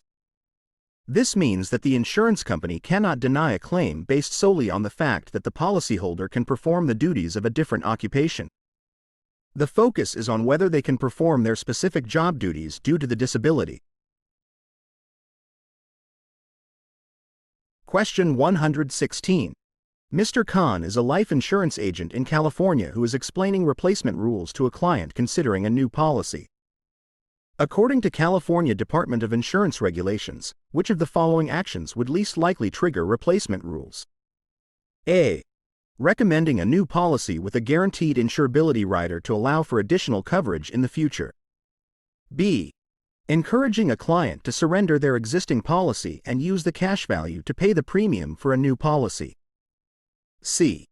Discussing the benefits of converting a term life insurance policy to a whole life policy with the same carrier. D. Helping a client compare a new policy with a higher face amount from a different company to their existing policy. The correct answer is C. Discussing the benefits of converting a term life insurance policy to a whole life policy with the same carrier. Replacement rules are typically triggered when an agent recommends replacing an existing policy with a new one from a different carrier, resulting in a lapse or surrender of the old policy. Converting a policy with the same carrier generally doesn't involve a new application or replacing the existing policy, so replacement rules wouldn't necessarily apply. Question 117. A health insurance company in California is developing a new telehealth benefit for their individual health insurance plans. The company wants to ensure compliance with California telehealth regulations. According to California law, which of the following statements is least likely to be a requirement for telehealth services covered under the plan? A. The telehealth consultation must be conducted with a physician licensed in California. B. The patient must establish a relationship with the telehealth provider before the consultation. C. The telehealth service must be provided using secure and confidential technology. D. The plan can deny coverage for any telehealth consultation regardless of the medical reason. The correct answer is D. The plan can deny coverage for any telehealth consultation regardless of the medical reason. California telehealth regulations generally aim to expand access to healthcare services through telehealth consultations.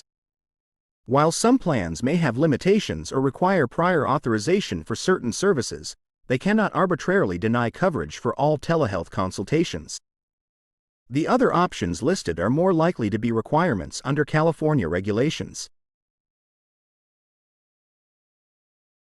Question 118. Ms. Hernandez is a California resident considering a Medicare supplement policy, Medigap. She is aware that Medigap plans help cover out-of-pocket costs associated with traditional Medicare. According to California law, what is not a standardized benefit offered by all Medigap plans in California? A. Coverage for hospital copayments. B. Coverage for skilled nursing facility coinsurance. C. Coverage for emergency ambulance services. D. Prescription drug coverage. The correct answer is D. Prescription drug coverage.